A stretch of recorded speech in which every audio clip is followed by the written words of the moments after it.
Hey guys, welcome back to the channel. This is story about what if Naruto decided to teach himself and becomes genius part 1. Before I start, please do support for more amazing content and comments for part 2. Do consider to subscribe my channel and share my video to your friends and check out the description as well. Let's start the video. Walking home through Konohagakure no Sado, Naruto Uzumaki understood one thing: he was utterly alone. Despite being surrounded with people as he walked the streets, the people immediately gave him a wide berth. He heard the whispers, demon monster brat. He heard the parents telling the children to stay away. He only had one question: why? Whenever he had spent time with his Jiji, Hiruzen Sarutobi, the third Hokage, he asked why the villagers hated him. But he was always met with the same response: people hate what they don't understand. Originally he thought it was because of his sun-kissed golden blonde hair and his cerulean blue eyes. But he saw others with strange appearances, like the girl with pink hair and emerald green eyes or that adult with silver hair. When he finally arrived at his apartment, he looked sadly at the door covered in graffiti and words like "Die demon. Die." He unlocked the door and he walked into his empty apartment. Locking the door behind him, he walked to the kitchen, opened up a cupboard and pulled out a cup of ramen. After finishing the cup, he took a shower and cried himself to sleep. Next day, Naruto didn't know what he wanted to do that day, so he decided to take a walk throughout the village. He had been walking for about an hour and noticed something that would change him. He was about to walk into a main street when he noticed the Sandaime passing by. He hadn't been noticed by the old man, but he kept watching. He saw that the Hokage got exactly what Naruto wanted: to be looked upon not with fear and disgust, but with joy and admiration. In this moment, Naruto came to a realization that maybe, just maybe, if he became Hokage, he could get the same type of respect and admiration as his Jiji. He called out, "Hey Jiji." Immediately all adults turned to him with a look of disbelief and horror. But the Hokage turned around to look at Naruto with a smile. "How are you doing, my boy?" "I'm doing just fine. May I ask you a question?" "Well, of course. How can I become Hokage?" Hiruzen widened his eyes just a little, then began to chuckle. "How about we talk about this in my office?" Skip to office. Sitting at his desk behind a mountain of paperwork, Hiruzen was smoking his pipe. Looking down at Naruto sitting on a chair. "I became Hokage because I was the strongest ninja in the entire village. So all I have to do is be the strongest ninja in the village." "Hardly, but it's more than that." "What do you think a Hokage is?" "The leader of Konoha." "Yes, but there's more. Maybe we should start with what you think a shinobi is." Naruto smiled. "Well, they are cool people who can use jutsus to fight." Hiruzen laughed slightly. "Yes, but they are also people who endure. People who defend those who can't defend themselves." Naruto looked down pensively. "So the Hokage is the one who endures the most? The one who protects the entire village so that everyone could feel safe?" Hiruzen looks down at the young boy, astonished at the understanding of the 5-year-old. "Precisely. Then how can I become a ninja?" "Well, I would have to sign you up for the academy, but the minimum age is 6. Naruto looked down at the floor with a sigh. He didn't know what he would do for the next year until he could join the academy. Seeing Naruto's mood drop considerably, Hiruzen tells him, "Just because you can't join the academy for a year does not mean you can't prepare." "What do you mean, Jiji?" "Well, you could train and study at the library." Naruto frowns and begins to fidget. Noticing this, Hiruzen asks, "What's wrong, Naruto?" "Well, the last time I went to the library I was kicked out for no reason." Hiruzen was holding his hands over his mouth with shade over his eyes and a grim look. After a minute of thinking, Hiruzen begins to write a note.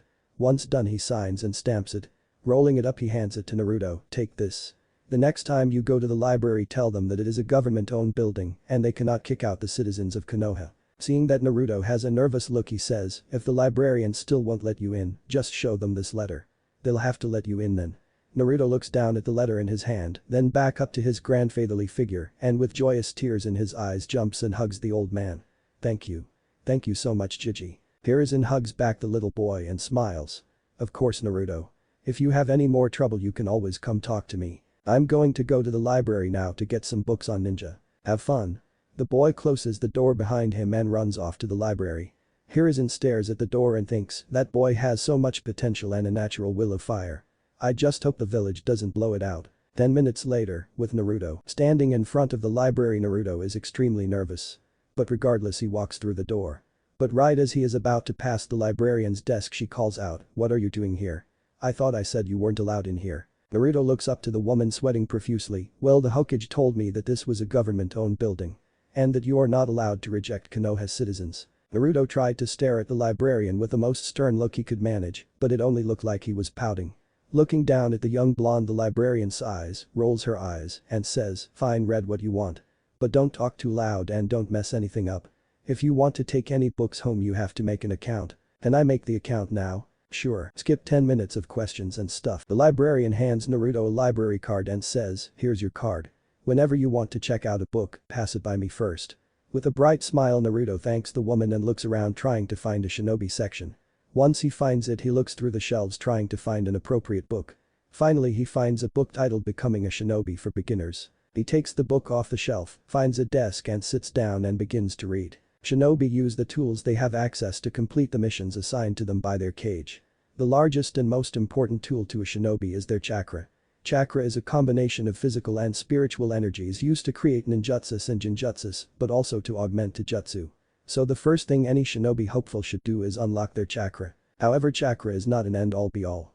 It is still important to strengthen your body to make physical attacks more effective. Naruto is immediately interested in the book and continues to read for the rest of the day. Few hours later, Naruto had spent the last few hours reading. He had found 2 more books that he had found helpful titled Chakra Basics and Workouts for Shinobi Trainees. Because the library was about to close he collected his things and brought 3 books to the front desk to check out the 3 books.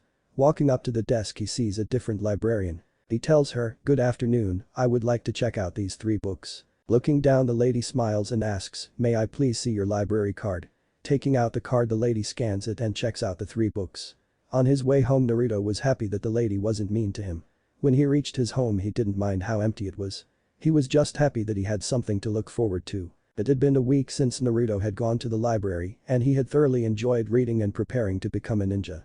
The quietness of the library was a relaxing break from the busy and loud village. He had attempted to unlock his chakra in the past few days, but he was still working on it. However, a major problem he had run into was food. In the workout book it stated that a balanced diet was crucial to growth and development of the body. But every time he went to buy groceries every supermarket or grocery store either kicked him out before he bought anything or attempted to extremely overcharge him. Naruto was pissed walking through the streets. He had the money he needed, it's just no one would give him a fair price. However, he had remembered that Gigi would help him if he needed it. He immediately dashed off towards the Hokage's office. 10 minutes later, Naruto was panting heavily in front of the Hokage building. Catching his breath he pushed open the doors and walked up to the front desk. Hello. May I go see the Hokage or is he busy? The desk lady looked up and rolled her eyes, of course he's busy brat. He would never have time for you. Naruto looked down trying to fight off the tears appearing in his eyes when he heard a voice off to the right, of course I would have time for Naruto, Hiruzen shouts. Anything to get me away from that wretched paperwork. Smiling down at Naruto he says, let's take a walk. Smiling brilliantly he walked up to the old man and said, let's go. Right before they walk out the door the Hokage turns to his assistant and glares, sending shivers down her spine. She thought, I definitely just lost my job. Once outside the old man asks, what's wrong Naruto? Why did you come to see me? Naruto looks down and mumbles, I need help buying food. Looking at Naruto Hiruzen is completely confused, you're going to have to speak up my boy. I read in a book that if you want to grow you need to eat healthy food, but every time I try to go buy some, people kick me out or raise the price. I came to you because maybe you have a way to fix it. Despite Hiruzen's surprised face inside he was boiling mad. Yet simultaneously the gears were turning in his head to find a solution. I think I know what you can do. Have you unlocked your chakra? I'm still trying, but I think I'm close. And I can't teach you henge just yet. For now I will go with you to buy groceries, but you have to come back so I can teach you the jutsu. Naruto began jumping up and down with stars in his eyes, really Gigi, really? Sure. But for now let's go to a market. I'll buy you everything you need. Naruto had turned and hugged the old man, thank you so much. Coincidentally they had stopped just in front of a store. As a test Hiruzen let Naruto walk in first. Once Naruto had walked through the door a clerk had shouted, what are you doing in here? I told you, you weren't allowed in. Why wouldn't this Konoha citizen be allowed to shop in your fine establishment? Hiruzen had asked with a menacing smile. Looking up, the clerk was sweating bullets. Hokage-sama, oh of course he's allowed in here. I thought so. 2 hours later, inside Naruto's apartment Naruto and Hiruzen were filling the refrigerator with all the groceries bought earlier. Besides all the food there was a cookbook on the table. Closing the fridge door Naruto turns around to face the old man, thank you so much Gigi. You're welcome Naruto. I want you to grow up big and strong. That can't happen if you don't know how to make your own food. I'll learn how. Hiruzen begins to leave, opening the front door. I know you will. But I have to go back to the office now. Bye Gigi. Hiruzen closes the door behind him leaving the young blonde alone. Immediately Naruto sat down to learn to cook. X 1 year time skip X. It was 6 in the morning and Naruto had woken up excited because today was the first day of the academy. He had grown to 3 foot 5 inches and he had lost a lot of his baby fat from the workouts he had done. He jumped out of bed and started his workout. He started with a stretch, then continued with 50 push-ups and 50 sit-ups. After he took a shower and made a breakfast of toast, eggs, and bacon. By 7:30 he was on his way to the academy. When he finally arrived he was excited to meet his classmates.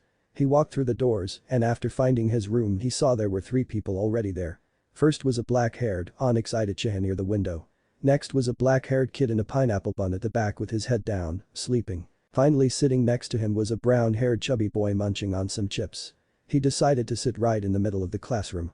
Far back enough to not attract too much attention, but close enough to the board to make sure he could learn. He pulled out a book on Fuinjutsu. He found it easy to understand and was smiling back on how he found it. Flashback, Naruto had reading a book on Konoha history when he saw something. Konoha had an alliance with Whirlpool Village. Well, that alone didn't catch his attention, the fact that it was made of mostly the Uzumaki clan did. Surprised he even had a clan, he stood up to try to find a book on them. He searched aisle by aisle for nearly 5 minutes before he found a book on the Uzumaki clan. He took it off the shelf and quickly flipped it open. The Uzumaki clan was native to the village hidden in the whirlpools. They could be identified by their fiery red hair. They showed extreme skill in both Kenjutsu and Fuinjutsu. Uzumakas were known for their vitality and longevity. While they did not have a Kekkei Genkai, they did tend to have extremely large chakra pools. Some Chunins having as much chakra as a cage. Excited, he was able to finish the entire book before he had to leave. He was saddened by their destruction, but chose to honor his ancestors by taking up Fuinjutsu, finding a book for beginners and checking it out. Flashback end. Eventually more and more students walked into the classroom. At 8:15 a lightly tanned man with a scar over his nose walked behind him, a pale man with a bandana over his light blue hair. Good morning class, my name is Yumino Ruka and I will be your teacher for the next 6 years. This is my assistant Mizuki. I am going to call attendance. As he did he only paid attention to the names of the kids from clans. Abiram Shino, a black-haired kid with pitch black sunglasses and a gray jacket that went over his mouth. Akimichi Choji, he was the chubby kid from earlier. Hyuga Hinata, a girl with pale eyes, dark blue hair, she wore a purple jacket with burgundy pants. Inyazuka Kiba, he had brown hair and red marks on his cheeks. Nara Shikamaru, the sleeping kid with black hair. Uchiha Sasuke, the black-haired brooder looking out the window. Uzumaki Naruto, here Yamanaka Ino, a bleach blonde-haired girl with pale blue eyes. Finishing attendance, Iruka put the clipboard down and began his speech. You all are here to become ninja. This means that you will train to become Genin. Here you will learn normal school studies, but you will also learn the basics of being a ninja. This includes ninjutsu, taijutsu, and jinjutsu. Most of you have not unlocked your chakra yet, however some of you have. Would anyone like to come up for a demonstration? 3 people walk up to the front of the class. Naruto, Sasuke, and Shikamaru. As he was walking down the steps he could hear the kids whispering about him. Once he got there Iruka asked, what can you do? First Shikamaru went. Troublesome, I know the Kajimane jutsu, when he uses it, his shadow begins to thin and connect to Iruka's. I can use it to control people's movements. He demonstrates by having Iruka follow his movements while he yawned. Thank you Shikamaru, now can you end it? When he ended it Naruto went, well I can use the henge and the kawarimi. He demonstrated this by transforming into a perfect copy of the teacher next to him. That's good. That is one of the jutsu you will need to pass the Genin exams. Finally Sasuke stepped forward and said, I can use Katen. Kakakyu no Jutsu, sending a basketball-sized fireball in front of him. Iruka clapped for them, thank you all for your demonstration. Please go back to your seats. They went to sit down. Naruto smiled, excited for his new year. A few months had passed and it was winter now. The excitement of being in the Shinobi Academy had begun to fade. All the students avoided him like the plague, following in the footsteps of their parents. He was surrounded by people yet all alone. He also noticed small things from his teachers. They would refuse to answer his questions, and during physical development he could tell they were teaching him the wrong academy-style stances. He felt lucky that he had found a taijutsu book or he'd be stumbling over his feet. He hadn't found a style that he felt comfortable with, so he learned basic punches, kicks and blocks, so he could use them. Sweaty and tired from the workout he had done after the academy, he was on his way home through a forest when he heard a commotion. Hey lied freak, you think you're better than us? Worried he ran towards the noise. When he got there he saw 5 older boys beating up on a girl. Enraged he called out, hey idiots, pick on someone your own size. All the boys turned to him confused. When they saw the small boy they broke out in uncontrollable laughter. Oh yeah? What are you going to do about it? I'll beat you to a pulp. You sure about that, runt? We are all in our last year in the academy. Doesn't matter. With this Naruto charged at the first guy. About to be punched he flipped over him and kicked the boy in the back of the head, causing the boy to fall forward. When Naruto landed another boy was about to punch his head while another was aiming for his legs. Right before they hit Ikawaramid with a log. When they hit the log they cursed, "Damn it, the runt knows jutsu." They were all looking for Naruto when one was suddenly axe kicked from above, getting knocked out. The boys all turned and saw their friend lying on the floor and were enraged. "We'll get you for that, brat." Immediately they all rushed him. While Naruto trained and was skilled, he couldn't fight off 4 boys all on his own and he was tired from his afternoon workout. After 10 minutes of getting beat up, the boys were eventually satisfied and walked away. Naruto stood up and walked over to the girl. Looking down at her, she was still curled up in a ball. He spoke softly, "Hey, it's okay now. They're gone." The girl looked up to her savior nervously. "Why you didn't have T2H help?" "Of course I did. I can't let some boys beat up a pretty girl like you," Naruto said with a bright smile. The girl blushed crimson. "I'm Uzumaki Naruto, you're in my class right? What's your name?" The girl looked up. "Why yes. My name is Hyuga Hinata." "Well, let's be friends." Naruto held out his hand with a hopeful smile. As she was about to grab his hand, a shout was heard, "Hinata-sama, there you are." A man was running towards them. He had brown hair and the same pale eyes, wearing traditional Hyuga attire. Seeing who she was with, he quickly picked her up. "Let's go, Hinata-sama. Don't associate yourself with this filth," walking away with her in his arms. Seeing them disappear into the trees, Naruto put his hands in his pockets and went home. He made rice and chicken for dinner and while eating continued to read his book on Fuinjutsu. He needed something light to relax and heal from the beating. He knew it was important for Fuinjutsu and was the only reason he was still on level 1. After an hour of practice, he put his handwriting supplies away, took a shower and went to bed. Next day, on his way to school, Naruto was in deep thought. His fight with the boys made him understand something important. Well, the way he fought now was enough. In the future he knew it would not be enough. He knew that he needed a fighting style badly. The basics that he knew did damage his opponents, but his limited fighting skills did not have a counter to some very important things. He decided to go to the library to find a book on basic fighting styles that could be used as a foundation for a more advanced style later on. When he arrived at his classroom, he saw Hinata, so he decided to sit next to her. "Is someone sitting here?" Hinata looked at Naruto and nervously smiled, and no. Sitting down, Naruto said, "You know, I never really got my answer." Hinata nervously pushed the tips of her index finger together. "Would L love her T2P be your F friend?" With a foxy grin he said, "Great. Maybe we can spar or study sometime." Sounds L like fun." Hinata smiled back. After about 10 minutes, Iruka and Mizuki came in. "Good morning, class." Most students continued to talk, so Iruka used his signature, a demonically big head, "Quiet down." There was immediate silence. Iruka's head shrunk back down to normal size. "Good morning, class. Today we are going to be working on chakra. Please separate into people who have unlocked their chakra and people who haven't." 2 groups began to form on opposite sides of the room. On one side were civilians who needed to unlock their chakra and on the other were the clan heirs and Naruto. Iruka spoke up again, "The students who need to unlock their chakra will follow Mizuki, while students who already have will follow me." With this, everyone walked outside. Once Iruka's group was far enough away, he took out a scroll and said, "This is a scroll that can measure the amount of chakra someone has. We'll be using it to test you to see how much you are going to practice this chakra control exercise. I figure if paper to find out chakra nature exists, this could too." The Chunin began unfurling the scroll. "The more of this scroll that glows, the more chakra you have." After unfurling it for about 1 foot, there was a line on the paper. "All of you will pass this line. The farther you pass it by, the more chakra control you are going to need. If the entire scroll lights up, then you have at least Genin level reserves. So please form a line so we can begin testing." It only took a few seconds to line up before the teacher began to test. First was Shikamaru. He sat down and channeled chakra into the scroll, and starting at the end it began to glow and the light began to climb up the scroll until it stopped about 3 inches past the line. Next was Choji, who made it just over 2 inches, followed by Shino, who got the same. Ino and Hinata made it just over the line. Tiba made it just over an inch. However, the last 2 people surprised everyone. When Sasuke sat down to measure his chakra, the bar filled 9 inches. Getting praise from his classmates and teacher. But when Naruto finally channeled chakra into the scroll, it filled up quickly and shone brilliantly, leaving his classmates surprised and Iruka sputtering incomprehensible nonsense. Naruto had a nervous smile. "Guess I have a lot of chakra, huh?" Yeah. You are going to have to learn a lot more chakra control though." Naruto scratched the back of his head with a confident smile. "Fine by me." Standing back, Iruka began his lesson. "Today you all will be practicing the leaf sticking exercise." End of school day, following Iruka. Iruka had just dismissed his students and after seeing them all leave, he gets his things and runs off to the Hokage's office. When he arrived, he asked the desk lady if he could meet the Hokage, in which she let him. When he knocked on the door, he heard her come in. Opening the door, he greeted, "Good afternoon, Hokage-sama." Good afternoon to you too. Why are you here? Well, we were practicing chakra today when one of my students surprised me. Oh, really? Which one? Uzumaki Naruto. When we were testing for chakra amount, he was able to fill our academy scroll near immediately. As far as I know, only Genins or higher can do that. Do you think this is because of his tenant? I don't know, I didn't see any red chakra. Do you think we should test him further? Maybe so we can see how much chakra he actually has. He was struggling to do the leaf exercise today.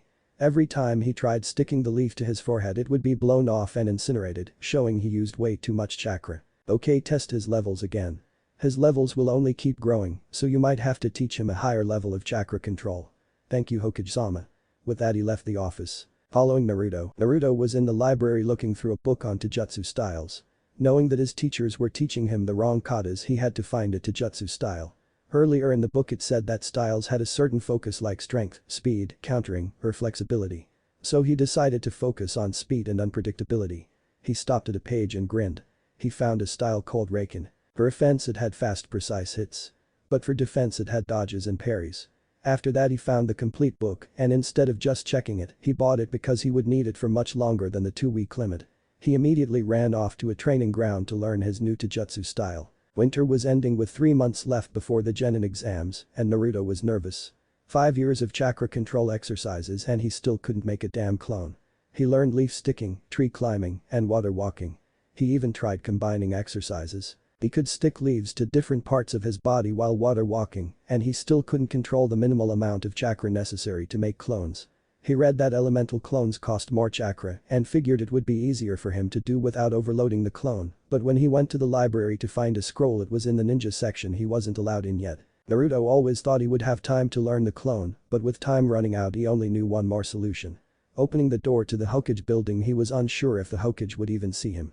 Naruto hadn't visited in a while. Good morning, may I see the Hokage today? Staring at the boy, the secretary responded, okay, go upstairs. He isn't in a meeting. Scratching the back of his head with a grin, he thanks the woman and runs up the stairs excited. Reaching the door, he knocked and entered when he heard, come in. Hey Gigi. Ah, Naruto, I haven't seen you in a while. How's the academy? I'm second in my class. He says with a slight puff of his chest. With a slight smirk, Hiruzen responds, oh, not first. Sasuke Uchiha is ahead of me, but only because he does better in shuriken jutsu and ninjutsu. But that's why I'm here. What's wrong, Naruto? Slight concern in his voice. Will you please help me with my clone jutsu? The old man slowly adopted a knowing smile, being a Jinchuriki and in Uzumaki is making it impossible for him. Why do you need my help? Naruto begins to fidget nervously. Well, first I tried making my chakra control better, but I kept using too much chakra. Then I tried finding a more costly clone jutsu, but I needed to be a ninja to have access to that section. The graduation exam is coming up, so I figured that either you would know how I could use the clone or be able to find me a jutsu I could use. Ah, Kushina had the same problem. Hiruzen smiles as he begins to write down on a scroll. I am writing down all the information on shadow clones. However, this is technically a forbidden jutsu, so you have read all of it. There was a twinkle in Naruto's eyes as he looked back and forth between the scroll and the old man. Naruto hugged the Hokage, crying, thank you. Thank you. Thank you so much, Gigi. Holding the blonde in a warm embrace, Hiruzen responds, anytime my boy, anytime. I gotta go, Gigi. I have to practice so I can have this jutsu down by graduation. Naruto excitedly runs out of the building on a beeline to the nearest training ground. Reaching training ground 31, Naruto sits down on the ground to read the scroll. Page Bunshin no Jutsu. B rank. Seals. Clone seal. Form a cross with index and middle finger of both hands. Description. User splits chakra evenly to form solid clones of pure chakra that can be used to complete tasks. This makes the chakra cost extremely heavy. Each individual clone has its own mind and chakra system, allowing clones to use jutsu and work on their own. Once a clone has completed its task, it may dispel itself or the user may dispel the clone. One clone has been dispelled for any reason including combat, all memories, experiences, and remaining chakra of the clone are transferred back into the user. Extremely useful for intelligence gathering and reconnaissance. Drawbacks. Too many memories from clones will cause headaches and can damage the user's brain. If many clones are used, once dispelled the user will amass the fatigue of all the clones. This jutsu, it's perfect. I could have a clone go to the library while I'm in school. I could learn so much faster. Naruto jumped off the ground and put himself in a steady position. Forming the clone seal with his hands, he closed his eyes and focused on his chakra. Okay, release chakra through my hands and mold it into a person. A perfect copy of me. Give the clone half my chakra and Kage Bunshin no jutsu. Naruto slowly opened his right eye hoping for the best, but then he let out a sigh. No clones were made. He tried splitting his chakra evenly, but the clone didn't form, though most of his chakra was returning from the failed attempt. Trying again, he tried to pour more than half his chakra, figuring he didn't use enough chakra, but again no clones had formed. Am I using too much? The scroll said half my chakra, but it's not forming. I mean, I have so much chakra I'm physically incapable of forming a normal clone, maybe the cost for me isn't half. Forming the seal one more time, Naruto focused about a quarter of his chakra into the clone. Kage Bunshin no jutsu. In front of him there was himself with the identical clothes grinning. Oh. My. God. I did it. The clone happily responds, you did it. They hug each other jumping and chanting, we did it. We did it. After calming down, Naruto turns to the clone, okay, the scroll said that I get your memories after you dispel, so go over to those trees and do something memorable while I test how many clones I can make. Naruto only made one clone, so this time he made two. Seeing two perfect clones, he made three more. He was about to make four, but then he received his first clone's memory. He held his stomach thinking, that kinda hurt. I got every memory from me creating him to him stabbing himself in the stomach. Time skip. Naruto was lying down on the ground hungry and exhausted.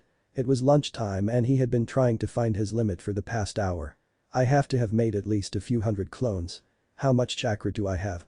Slowly pushing himself off the ground, Naruto got up to go eat. He wanted to test the limit of what his clones could do, but knew he needed sustenance. With a smile, he began to walk towards Ichiraku Ramen.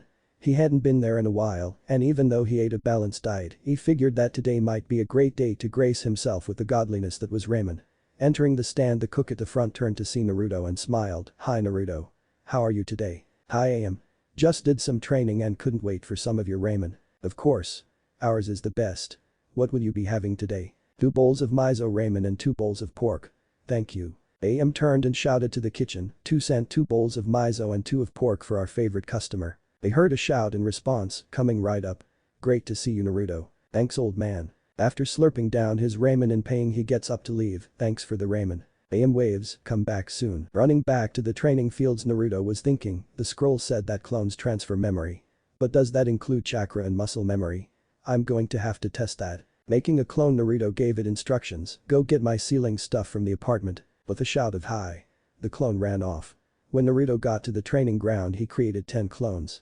Alright, to check for chakra memory, I want you all to do some chakra control. Last time I could water walk while sticking 5 leaves to myself. I want you all to try and get to 6 or 7. After the clones ran off towards the lake, the first clone he made arrived with his sealing supplies. Creating 9 more clones, Naruto gave out more orders to check for muscle memory. I want you all to draw some seals. I'm trying to learn the restriction seal for my training, so I want you all to practice drawing it. Watching the clones walk away, Naruto dropped to the floor to begin a workout. There was one major thought on his mind, if this works then I can learn so much faster. Naruto got ready for school laboriously yet excitedly. Today is the Genin exam and he could not wait to pass. In the past 3 months, Naruto's training has improved. The shadow clones combined with the restriction seal allowed him to learn faster than before. While the restriction seal made his exercises much more difficult, especially since he just raised the level to 4, the shadow clones improved his seal speed and chakra control. On his way to school, Naruto was excited for the future. He still only knew the henge, kawarimi and Kage Bunshin, so he was hoping that whatever Jonin sensei he got would teach him some elemental jutsu. But when he sat down in the classroom, he began to prepare for the exam. When Iruka and Mizuki walked in, he immediately began to focus. This exam will be in 5 parts. First will be a written exam, so will you all please get to your seats, Iruka began.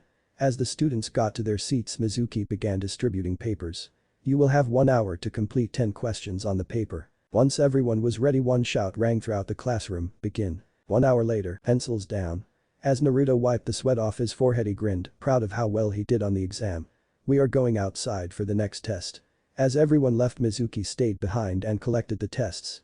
Once all the students were lined up outside, Iruka gave instructions, I'm going to call you out one by one and you will throw 10 kunai and 10 shuriken. I'm just going to do the rookie 9. Aburam Shino. 6 tenths and 7 tenths. Akamichi Choji. 6 tenths and 5 tenths. Baruno Sakura. 3 tenths and 3 tenths. Hyuga Hinata. 8 tenths and 8 tenths. Inyazuka Kiba. 6 tenths and 6 tenths. Nara Shikamaru. 5 tenths and 5 tenths. Uchiha Sasuke. 9 tenths and 10 tenths. Uzumaki Naruto. 9 tenths and 9 tenths. Yamanaka Ino. 3/10 and 3/10. After marking down everyone's scores, Iruka shouts, "Next is to jutsu. You are all going to spar with Mizuki. If you can stay inside the ring for 3 minutes you get a full score." After hearing this, Naruto sat down under a tree to relax and wait for his turn. He was proud of his score but a little saddened by missing the last 2 points. Though as he watched his classmates spar he grew more and more confident in his capabilities. Uzumaki Naruto, step into the circle. Settling into the opening Raken stance, he took a breath and stared into his sensei's eyes. Hajime. Mizuki kicked off to punch Naruto in the gut. Dodging to the right, Naruto ran back to deliver a punch from the side. However, Mizuki ducks out of the way and tries to sweep Naruto's legs, but he flips over it and tries to deliver an axe kick. Mizuki catches the leg and throws Naruto across the ring. Naruto rolls to lessen the impact and glares at Mizuki. He's fighting much harder than before. I might as well release the restriction seal. Holding a one-handed ram seal, he thinks, Kai. Well, none of the other students caught it, both the teachers did and were very confused. What is Naruto doing? No one used a genjutsu. Naruto dashes close to Mizuki and tries to hit his face, but Mizuki blocks with his left arm and tries to hit back with his right, but Naruto jumps high to dropkick Mizuki. However, when Mizuki goes to block, Naruto springboards off him, temporarily unbalancing Mizuki. With a burst of speed, Naruto sprints to hit Mizuki square in his gut, knocking him out of the ring. The silence was deafening as everyone stared between the unconscious teacher and the student, scratching the back of his head with a nervous grin. Oops. It took a second before Iruka took a breath and focused. Well done, Naruto, you may step out of the circle. As Naruto sat down and reapplied his seal, Iruka tested the remaining students himself while he let Mizuki recover. After the Iruka wrote down the scores of the last student, he shouted for everyone's attention, everyone is dismissed for lunch. Be back inside the classroom by 12:30 p.m. Time skip. After everyone came back from lunch, Iruka made an announcement, we're going to do the last 2 tests, and if you pass them both you become Genin. We'll call you to a separate room and test your Genjutsu and your Academy 3 Jutsu. Now first up, Aburam Shino. As the numbers dwindled, Naruto began to focus. The ninjutsu part I'm confident in. I can even do them with only one sign. It's the Genjutsu part I'm worried about. I always struggle to recognize that I'm in one. Iruka calls out, Naruto Uzumaki. As Naruto walks over to the other room, he continues his train of thought. To release a Genjutsu, disrupt your chakra by either stopping its flow for a split second or releasing it in a small burst. A third but risky method is to physically injure myself. He stood confidently in front of his 2 teachers, but inside he was slightly nervous due to Genjutsu being his worst subject. We will be testing you on how quickly you can recognize and escape from the Genjutsu. Mizuki will put you in at a random point in time within the next few minutes. If you attempt to escape before he uses a Genjutsu, points will be deducted. Ready? Definitely. As Naruto stood in the center of the classroom, nothing changed. He looked all around him and yet nothing looked different, even his teachers looked the same. He began to look around for the little details that might indicate he was in a Genjutsu. It was a few minutes until finally he sees it. The color of the wood was different and Iruka's hair was slightly darker and his scar was slightly bigger. Holding the ram sign, Naruto closed his eyes to focus on his chakra. Once he had prepared adequately, he stopped the flow of chakra for a moment. Kai. Opening his eyes to smiling teachers, he grinned. Iruka congratulated him, good job Naruto, now do the Academy 3. Naruto nervously asked, am I allowed to do another type of clone? Iruka, I guess it's okay as long as it's functioning. Page Bunshin no Jutsu. As the 2 teachers stared bug-eyed at the clones on both sides of Naruto, each clone did a different hand sign and a different jutsu with them. Henge. The clone on the left transformed into a perfect clone of the Sandaime Hokage. Aorimi. There was now a log where the clone on the right now stood. And in between was a grinning Naruto with his chest puffed out in pride. Once the 2 teachers broke out of their stupor, they showed similar emotions, but their thoughts were extremely different. Mizuki was furious, the way this is going my plans are going to be ruined. However, Iruka grabs a black cloth headband and proudly states, congratulations Naruto, you are now a Genin. As his hand is over, he continues, come back in a week for team assignments. The grades will be posted on the board that day too. The elated grin that was plastered on Naruto's face as he received his headband was nearly contagious. And as he bounced out of the building, he paid no mind to harsh whispers or the indignant glares, he was just happy he got his headband. And the extreme amount of celebratory ramen tasted better than ever before.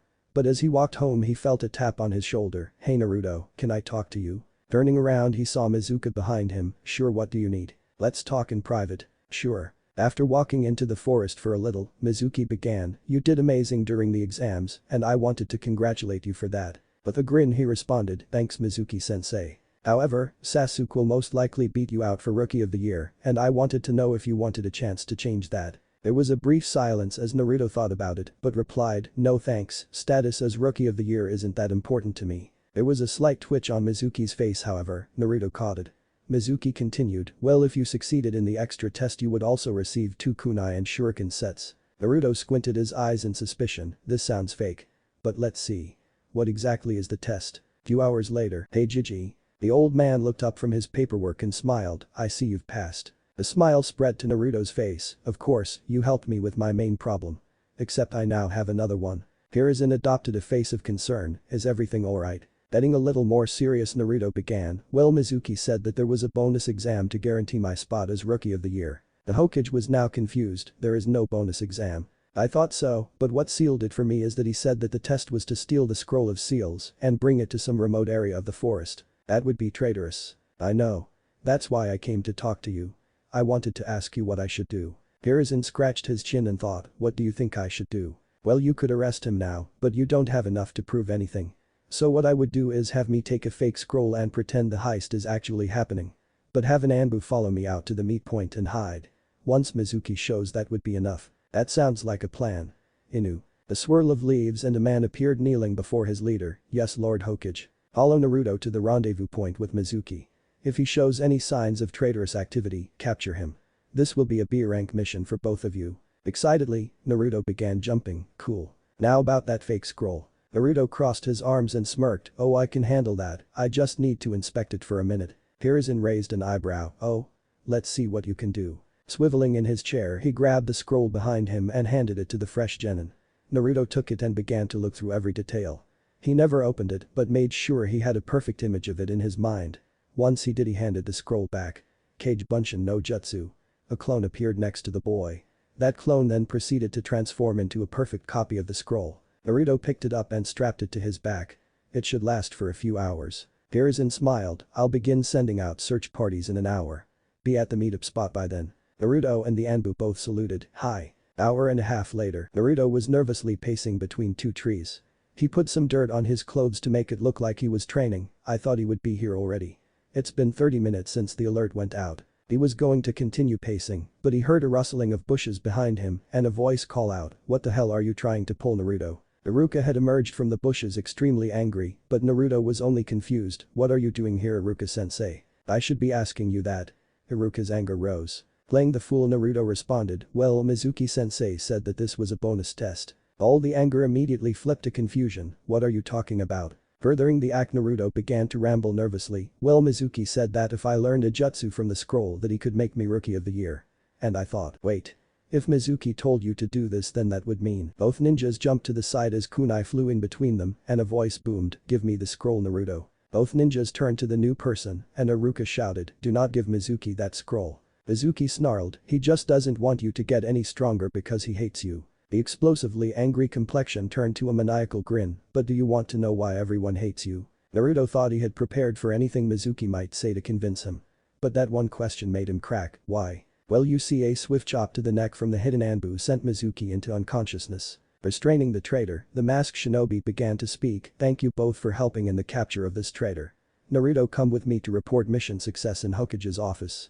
Iruka you may go home. Shrugging his shoulders he dispelled the fake scroll and walked over to the Anbu, okay, shunshin us there. Iruka looked between them extremely confused, what's going on here? Oh, this whole thing was a plan to prove Mizuki was a traitor. Iruka just stood there flabbergasted as his student and an Anbu just shunshin away. Hokage's office, standing before their leader Inu spoke, Anbu Inu and Genin Uzumaki Naruto, reporting mission success. Well done. Inu go drop off the traitor to T Naruto, you may go home and the mission pay will be in your account by tomorrow. Naruto did not leave. No. The Hokage was slightly worried, please don't ask. Is there something you need, Naruto? Tell me why people hate me. People hate what they don't understand. Naruto, well calm on the outside, began to get angry, and what is it that they don't understand? Well you're a little different than everyone else. Naruto began tapping his foot impatiently, what makes me so different? Well you see, stop making excuses. Stop avoiding the question Gigi and tell me why people hate me so much that people I've never met before try to glare a hole through me. Why parents still try to hide their kids from me. Why I had to learn a jutsu just to buy food at normal price. Here's inside. He always did his best to give Naruto some semblance of a normal childhood. He knew most of it didn't work, but he avoided this conversation because he wanted to protect Naruto. Preparing for a lot of angry screams he spoke, "You are the Jinchuriki of the Kyuubi no Kitsune." All that was heard was a whisper, "I figured it out a year ago, old man." Shocked, Hiruzen asked, how? I saw the seal on my stomach. Combine that with the date of my birth and the fact that Biju can't die and it all fell into place. I'm just angry you didn't trust me enough to tell me. Even after I graduated. Looking down, the Hokage was disappointed in himself. "I just wanted you to have a decent childhood. You and I both know that was never going to happen." I know, he sighed. "Look, I'm tired and I have to prepare for team assignment, so I'm gonna go. I just wanted to hear the truth from you." Naruto walked out, leaving the Hokage sad and with a headache. Lighting his pipe, he thought, that could have gone better. Laying in his bed, Naruto thought about his day. Not even 24 hours into being a genin, and he already had a completed B rank mission in his file. And as forced as it was, his Jiji finally told him about the 50-story-tailed beast in his gut.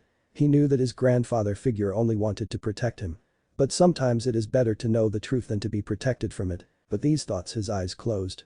But when they opened, he didn't know where he was. He was in what seemed to be a library. He was in a large hallway with many different paths branching off. And lining the walls were bookshelves that were nearly empty except for the occasional book or scroll, yet he could envision the collection eventually growing. But far away he heard a low growl and a steady breath. Naruto slowly stalked towards the noise, hoping he wasn't alone in what seemed to be an endless labyrinth. Eventually he found a dark cage. He couldn't see inside, so he inched forward. "So my warden finally comes to greet me." A gigantic red slitted eye appeared in the darkness. Naruto stared at the eye in fear. "And who might you be?" A toothy grin appeared next. "Didn't you tell your leader you knew about me?" Widening his eyes in realization, he points and screams, "You're the Kyuubi." Emerging from the darkness was a red-orange fox 1,000 feet tall and 9 swishing tails behind him. "At least my container is smart." Scratching his chin pensively, Naruto mumbles, "All those books were wrong." Seemingly raising his eyebrow, the fox questions, "What do you mean by that?" Meeting the beast eyes, Naruto explains, "Well, all the books describe you as a mindless, destructive beast of pure chakra, hatred, and malice. But from this conversation alone I can tell that you're not mindless, so I'm wondering if there are other sides of you that I could learn about. What are you after?" Kyuubi growled menacingly. Naruto held up his hand defensively, "And nothing. It's just I figure if we are going to be sharing a body, we should come to some type of compromise." Kyuubi became angry. "Compromise? You just want my power. Not without asking. I know I would hate someone taking my chakra without asking, so I'm offering a deal." Calming down, the Biju lays on his arms. "Fine. What are you offering? What do you want?" Kyuubi shows a Cheshire grin, "You could open the seal." Naruto laughs lightly, "Nice joke, but you know I can't do that without dying. Is there anything that might improve your quality of life? Something to do other than sleep might be nice. What's your favorite thing to do?" "Recreational destruction is fun." "Of course it is. I'll see what I can do." Through the bars, the Kyuubi watched Naruto carefully as he focused on his task, still slightly suspicious of the boy's intentions.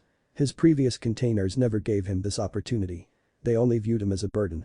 Yet as his surroundings slowly changed to those of a field with tall trees he could sleep under and a town off in the distance he could destroy, he was finally hopeful. Hopeful he had found a friend. "Panting?" Naruto asked. "How's that?" "Thank you. But where is the cage?" "Look down, I changed it to a collar. I figured if you wanted a bit more mobility, a collar would be better. And if I tried to harm you, it would electrocute you." "Fair enough. So what do you want from me? You're really going to help me? I may be a beast of pure destruction, but I do have honor. What can I do? I want to be the best Hokage ever. To do that I need to be a strong ninja, so are there any abilities or jutsu that you could teach me?" "There aren't any of my techniques I could teach you without you learning to use my chakra first. Though I guess I can teach you some of my past containers jutsu." Naruto smiled brilliantly, "Thank you. You know I never got your name." "Name?" The Kyuubi eyed Naruto. Naruto scratched the back of his head, "Well, the Ichibi is named Shukaku, so I figured you have a name too. And we can't be friends if I don't even know your name." "Friends? Why would I need friends?" Naruto frowned at that. "Well, everybody needs somebody. And if we're going to be together until we die, we might as well be friends." "Kurama." "What? My name? It's Kurama. But don't tell anybody. I need to respect them to know my name." Beginning to wake up, Naruto starts to fade. "I'll see you soon for those jutsu. At least I know where to find you. Or we can form a mind link. Next time, Kurama. One step at a time." A week later, despite Konohamaru being almost a little brother to Naruto, the past week of constantly asking Naruto for training annoyed him. I'll do that part later because I figure it's time to get to the juicy stuff." Sitting down in the classroom for the last time in a while, Naruto was simultaneously excited but immensely nervous. He knew that most of the civilian-born ninja hated him. And if even one of them were on his team, teammate or sensei, especially sensei, his Genin days would be hell. As Iruka walked through the door, clipboard in hand, his nervousness and excitement grew. Good morning. Today is the day you truly become Genin. You will be placed in squads of 3 Genin, and a Jonin sensei. Naruto zoned out Iruka's speech, just focusing on praying for good team members. I will call out your teams one by one. After that you will be dismissed for lunch. Return by 12:30 p.m. to meet your Jonin senseis. Alright, starting with Team 1. As Naruto listened as teams were called out and his hopes slowly grew. With each team only civilians were called out, leaving behind clan heirs. Team 7. Kiba Inuzuka Sakura Haruno. Kiba paled, scared for his hearing. And Sakura was depressed over being paired with a mutt. And Sasuke Uchiha. While Sakura's mood flipped in an instant over being paired with her true love, Kiba's mood darkened even further. Team 8. Aburame Shino Hyuga Hinata and Uzumaki Naruto. While Naruto was indifferent to Shino and completely fine with working with him, it was Hinata he was worried about. While her immeasurable kindness was sometimes helpful, it was a gigantic weakness, and if their Jonin sensei didn't fix that he would. Team 9 is still in rotation, so moving on to Team 10. Akimichi Choji Nara Shikamaru and Yamanaka Ino. I'm with the lazy bum and the chubby. I'm screwed. A sob pierced through the room. Oh yeah? Didn't both of them do better than you by a lot? Who's really screwed? Naruto shouted, finally tired of the fangirl attitude. Embarrassed, Ino sat down and didn't speak. Smirking at the interaction, Iruka announced, you are dismissed. Be back by 12:30. Walking over he asked, hey, if we're going to be a team maybe we should get to know each other a little better. Lunch maybe. While Hinata's head slowly began to glow brighter than Rudolph's nose, she squeaked out, okay. That sounds productive. Where are we eating? Shino spoke monotonously. Well, I don't think ramen is good for your bugs, so maybe we should go to a cafe somewhere. That is acceptable. Later, they waited briefly for their sensei when a woman with red eyes and untamed black hair. She wore a red mesh blouse covered by what seemed to be large bandages with a rose thorn pattern. Team 8, with me. Following their sensei, they were eventually led to a patio with a few benches. Sitting down, the woman began her speech. My name is Yuhi Kurenai and I might be your Jonin sensei, but more on that later. Firstly, I wanted to get to know you all, your likes, dislikes, hobbies, and dreams for the future. I'll even go first. My name is Yuhi Kurenai. My likes are Jinjutsu, my friends, and Dango. My dislikes are rapists, fangirls who give Kunoichi a bad name, and perverts. Especially perverts. My hobby is practicing new Jinjutsu. My goal for the future is to show the world that Jinjutsu is just as strong as ninjutsu and taijutsu.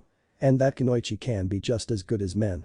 Who's next? My name is Aburame Shino, and my likes are my Kakechu and my family. I dislike people who hate or kill bugs unnecessarily. My hobby is to collect bugs.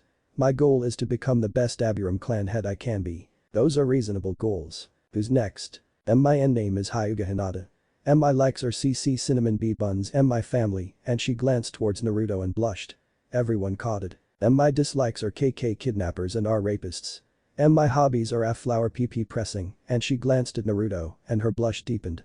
Everyone then showed looks of confusion and concern. Naruto. My G goals for the FF future are to unite my clan, R remove the C cage B bird S seal, and one final glance at Naruto, and she fainted. Everyone, used to her fainting spells, just continued. While Kurenai was thinking, I really need to instill some confidence in her. Naruto was following a similar thought path. I should have tried to help her out of that a while ago. Once Hinata regained consciousness, Kurenai continued, you're last. My name is Naruto Uzumaki, and my likes are training, seals, and ramen. My dislikes are people who mistake the scroll for the kunai, perverts, and bullies.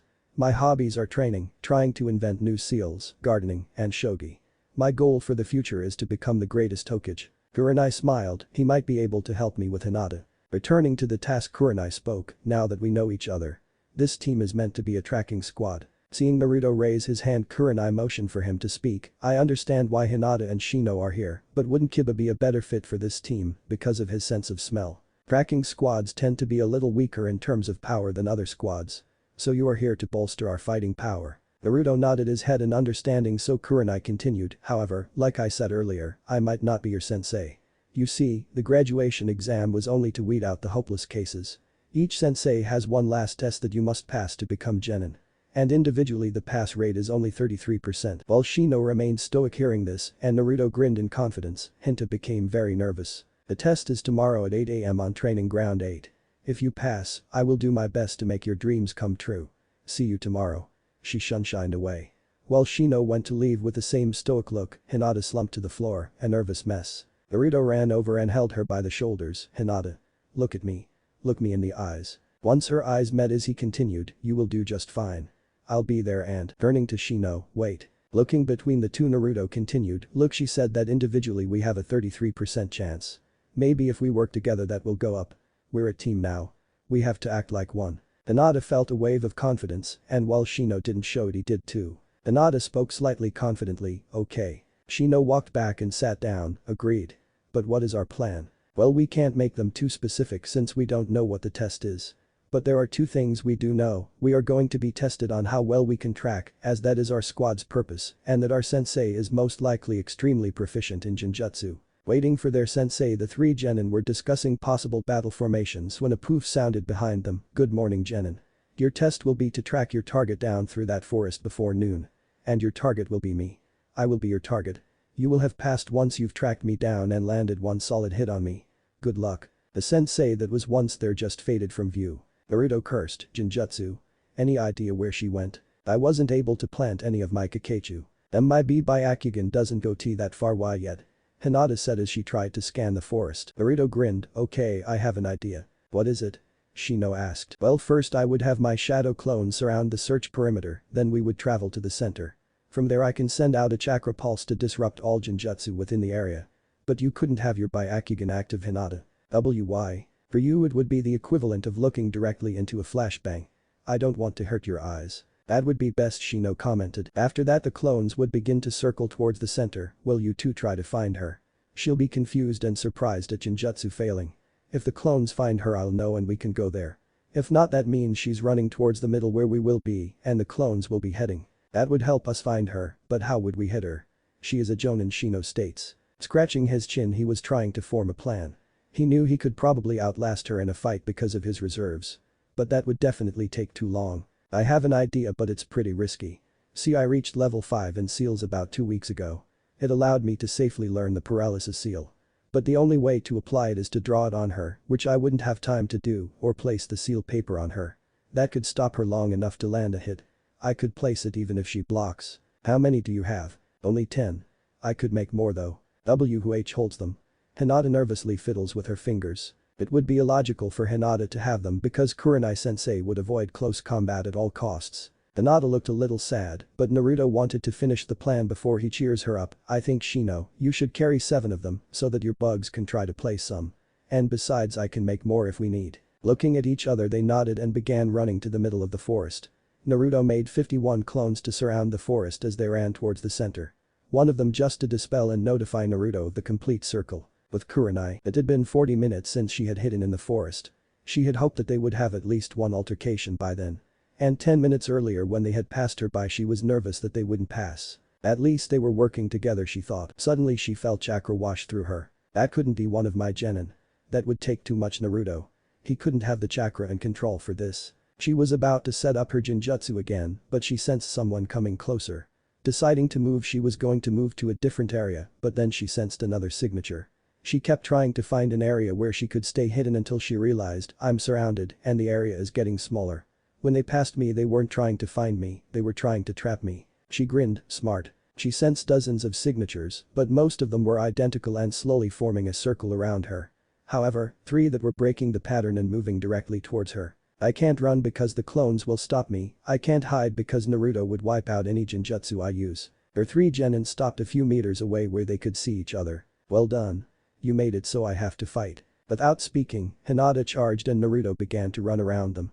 Just as Hinata was about to deliver a Jaiken strike to the heart, Kurenai pivoted out of the way, but she immediately had to jump away from a few kunai. She was about to try to use a Genjutsu to escape when she leaned hard to the right to dodge Naruto, trying to punch her head. Quickly spinning to face her, he was about to throw a kunai, so to get him away, she kicked him in the stomach.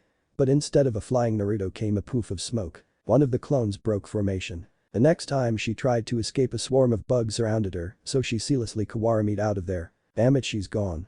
Hinata, can you see her? Why yes, she's a little bit and north of H here. As she's really close to why your clones. Making a clone, Naruto asked, how close? About 3 trees away. The clone poofed away and Naruto shouted, let's go. The other 2 began following him. With Kurenai sitting in a tree hidden from the clones, Kurenai was thinking, I know Naruto doesn't have a sensing ability, so unless he can communicate with his clones, I'll be safe for a while. Though hidden she smiled, I know that they can track me down, but let's see if they can actually land a hit. She was about to let the little chakra she used regenerate, but then she had to quickly jump off the tree as a clone kicked down on the branch she was sitting on. I can sense them a bit away, so how do the clones know I was there? She slowly became more and more irritated as the clones kept coming, especially because they were becoming harder and harder to dispel. It's almost as if they're learning from each other. Just after she had popped another clone she had to jump out of the way of a Jiken strike, they're here. At the height of her jump she saw a clone run to her landing area. Rolling in midair she went to dropkick the clone, but what it did next confused her. It didn't block, it didn't dodge, it just stood there with its arms ready to meet her legs.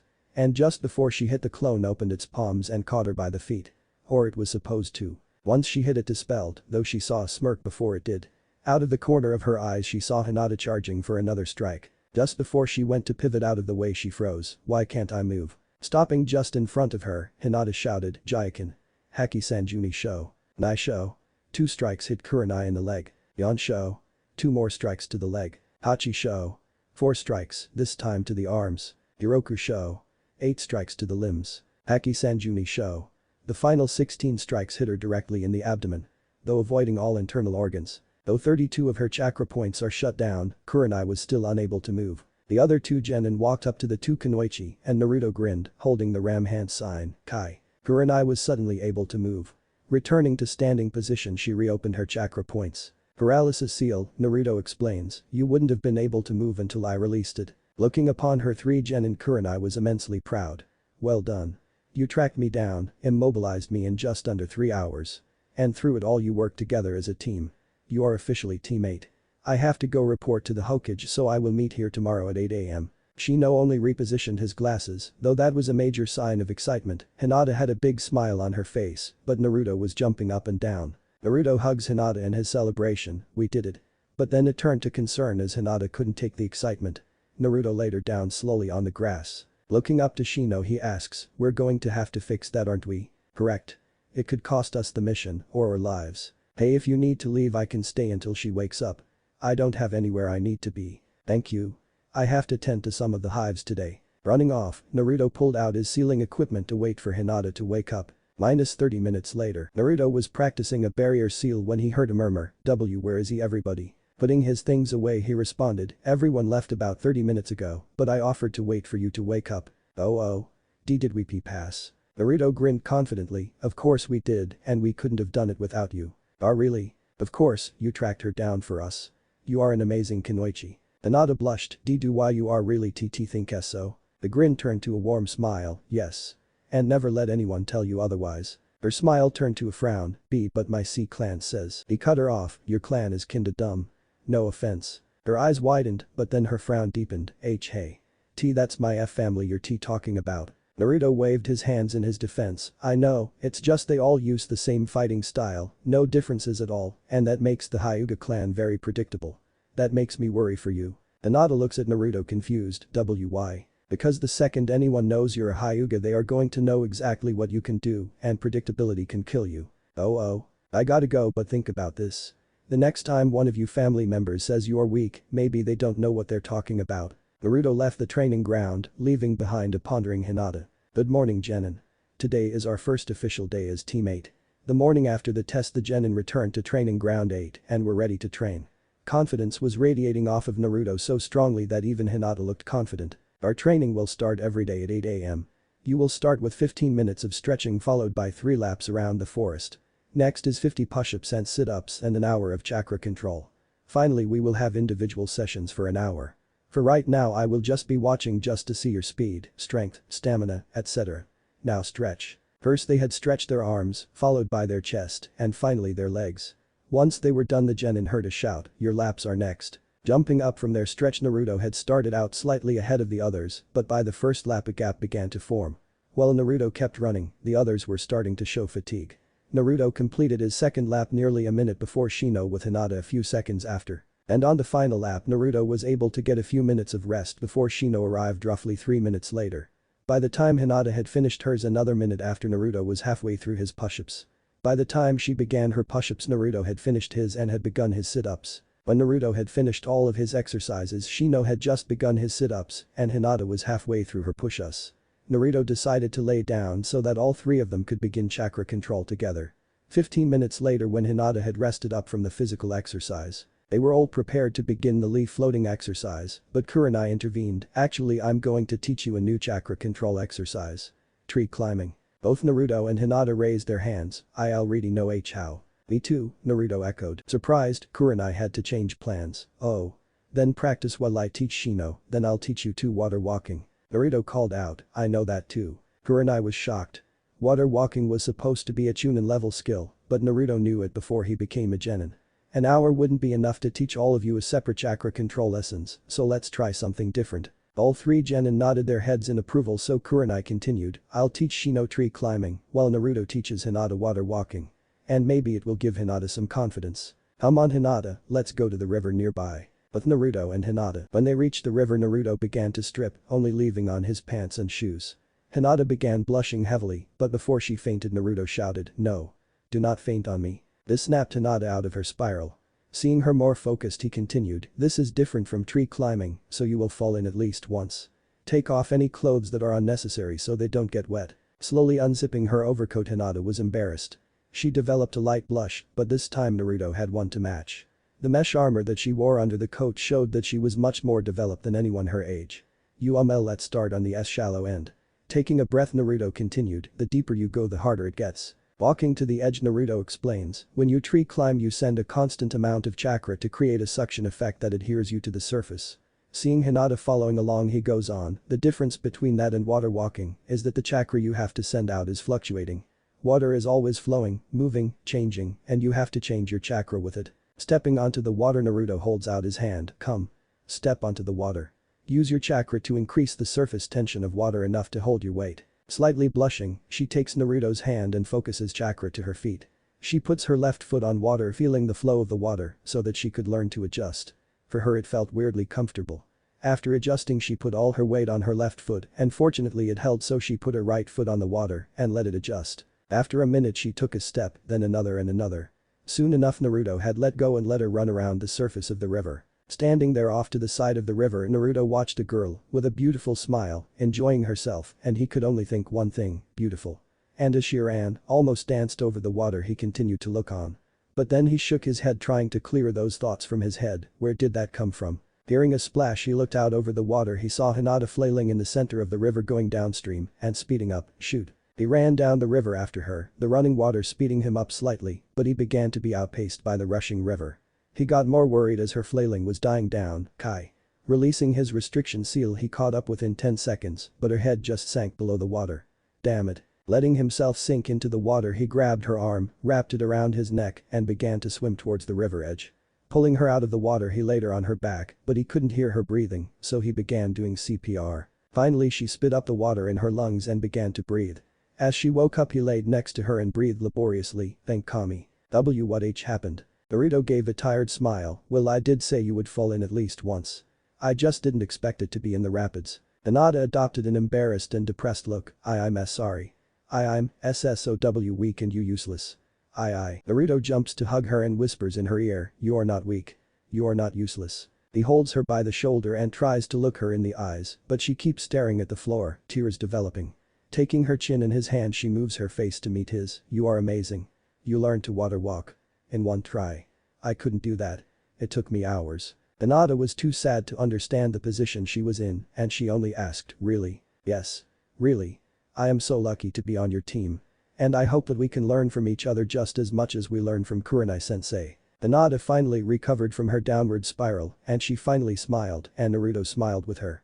But when they looked at each other and fully understood that their faces were 3 inches away from each other, one hand on her shoulder, the other holding her chin. They were completely drenched, so her figure showed even more than before, and the water glistened off of Naruto's abs. And for the first time, someone actually matched Hinata's blush, as they blushed so hard they looked like glow sticks and passed out. At the end of the hour, Kurenai left behind a shadow clone to teach Shino and went to look for the wayward pair of Genin. Near the river, she had only found their shirts and jackets, but had sensed them on moving about a mile downstream. Picking up the shirt she ran downstream where she found a shirtless Naruto with a drop of blood trailing down his nose passed out, laying next to a passed out Hinata, with her mesh armor stuck to her skin and a trail of blood down her nose too. She looked down smiling, he might be what she needs after all. First she woke Naruto, then threw him his shirt, get out of here before I wake her up. Oh okay. Making a shadow clone she told Naruto, follow this clone for your individual lesson. Putting on his jacket he followed the clone back upstream. Once they were far enough away the clone asked, so what would you like to work on? Actually I want to discuss something with you before we start. Okay sure. What is it? I'm trying to become a seal master. And a few months ago when I reached level 4 they introduced the restriction seal. Kurenai raised her hand to indicate a pause, wait, what level are you at now? I'm almost done with 5. Out of 10. But anyway, the restriction seal is one you place on the body to restrict movement by a set amount. So at level 1 it feels like you're wading through water, but with your whole body, then level 2 feels like mud, harder and harder to level 10. Okay so why are you telling me this? Well if I applied this seal to our team, then it would make any movement a workout and improve physical training. She was starting to get interested in this seal, but what if we get into a serious fight? Levels are adjustable so you could deactivate it entirely or raise the level. All it requires is some chakra. You could apply this seal yourself. Yup. How? Well this seal is applied directly to the body so I would need access to the back and limbs. So the person getting the seal would have to be naked. Kurenai raised an eyebrow. Naruto paused to think for a few seconds, but responded, well I think I know a way around that, but if it doesn't work, then yes. Okay. When could you apply the seal? Whenever, Naruto shrugged, it takes about 30 minutes per person. Alright. When we get back together we can ask your teammates. But I, personally, will let you place the seal on me. Anything else? Yes, I want you to test our affinities. Kurenai squinted suspiciously, that's a Chunin level skill. It's way too early. Wait, this is for 2 reasons. On this team I'm meant to be the powerhouse, the main offensive unit, but right now the only combat-related jutsu I know are the Shadow Clone and Kawarimi, which while important, aren't much. This basically makes me a one-man army to jutsu specialist. Kurenai nodded her head in understanding so Naruto continued, my massive chakra reserves gives me incredible potential as an ninjutsu specialist, so it would be helpful to know what jutsu would be the easiest for me to learn, though eventually I would love to master all 5 chakra natures, just like the Sandaime. Plus if I use my clones I could use combo jutsu by myself. Kurenai scratched her chin and thought, that does make sense. I guess I could test your affinity. What's the second reason? Hinata. Kurenai looked at Naruto confused, what does she have to do with this? I don't think she has an earth affinity. What? All Hyugas do. Well she's not like other Hyugas is she? She is more flexible and passive. And whenever she fights it looks like she has to correct herself almost as if she's fighting herself. Kurenai finished. Exactly. Kurenai looked at Naruto with hope, I really hope you're right because if you are, this solves most of her problems. Naruto grinned back, you and me both. Kurenai's smile softens and she asks, now how can I actually help you? Well I never got to know the next chakra control exercise. Pulling out a kunai, it begins to hover in her hand, each chakra exercise corresponds to a rank. Water walking was Chunin. The next one is the Jonin chakra control exercise, kunai balancing.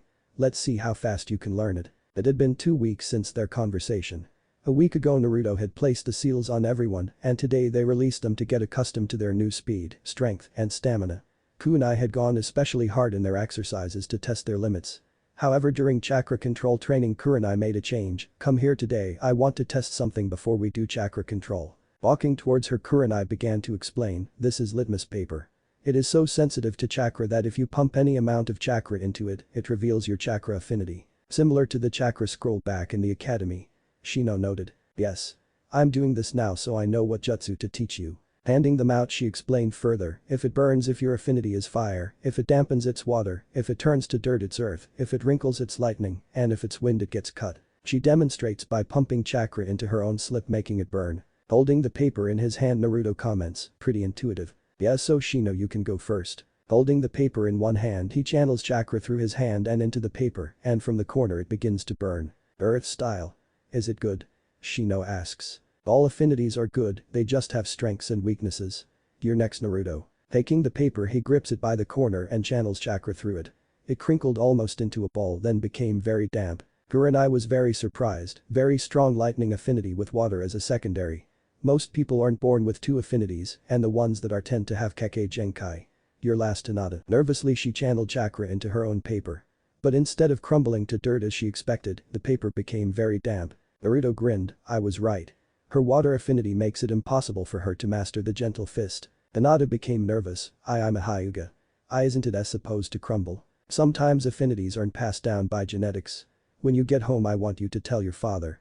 You were never going to master the gentle fist because your mind is fighting your body every time you get into stance. Oh.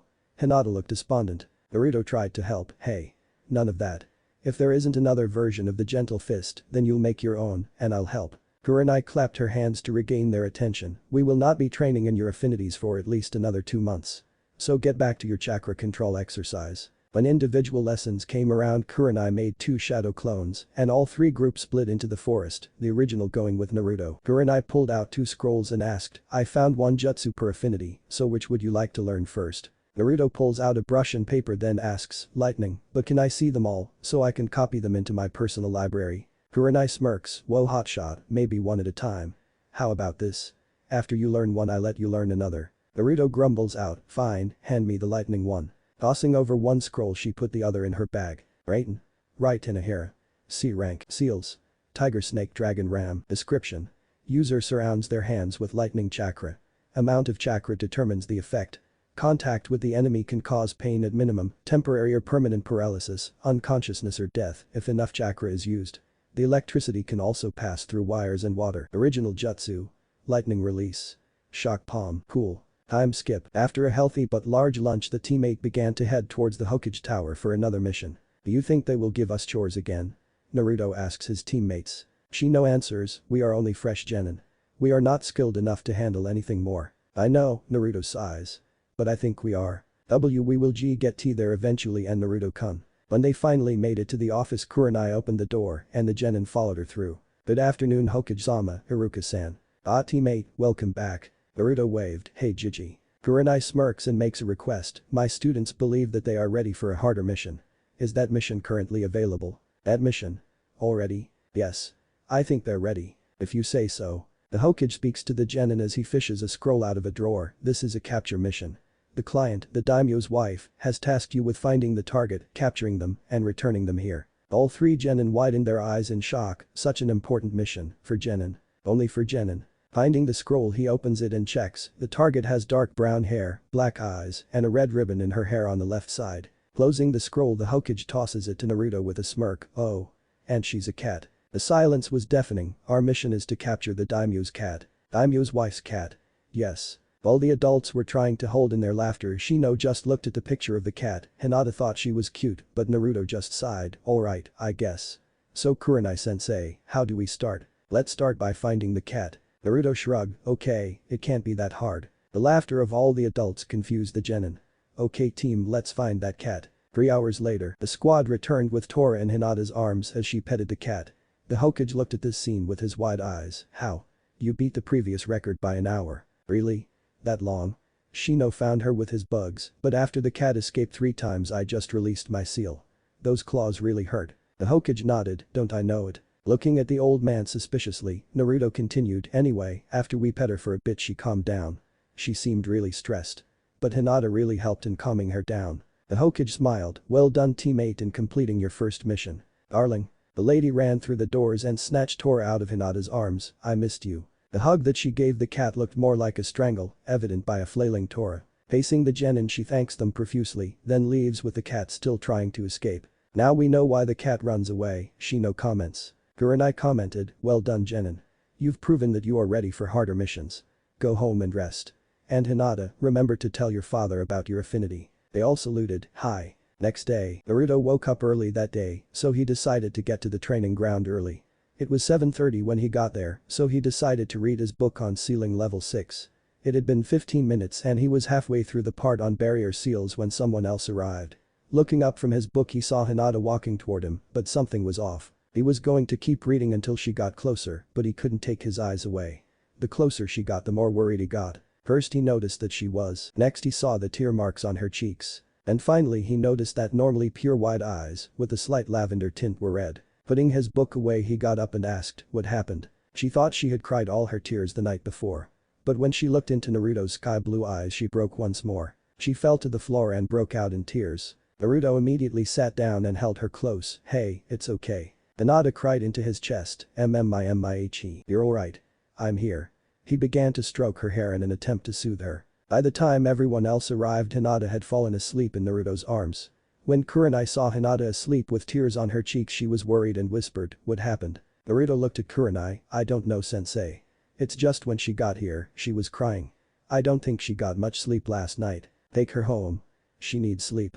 "I don't think that's best." "Why not?" Kurenai crossed her arms. "Whatever happened, it was at her home. If I bring her back, it might make it worse." "Where would we bring her?" "I could bring her to my home. No one would bother her there. And I could leave some clones to watch her." "I guess that's fine. But no funny business." "Of course not. I hate perverts." Making two cage bunchen, he gave them commands. "Here, take her. One of you will pop once you know why she is crying. The other will stay to make sure she's okay." When he tried to pass her to his clone, she clung to him. Naruto smiled, cute, like a baby. Turning back to his clone, he asks, "Ready to catch her?" "Yep." Naruto then replaced himself perfectly with his clone.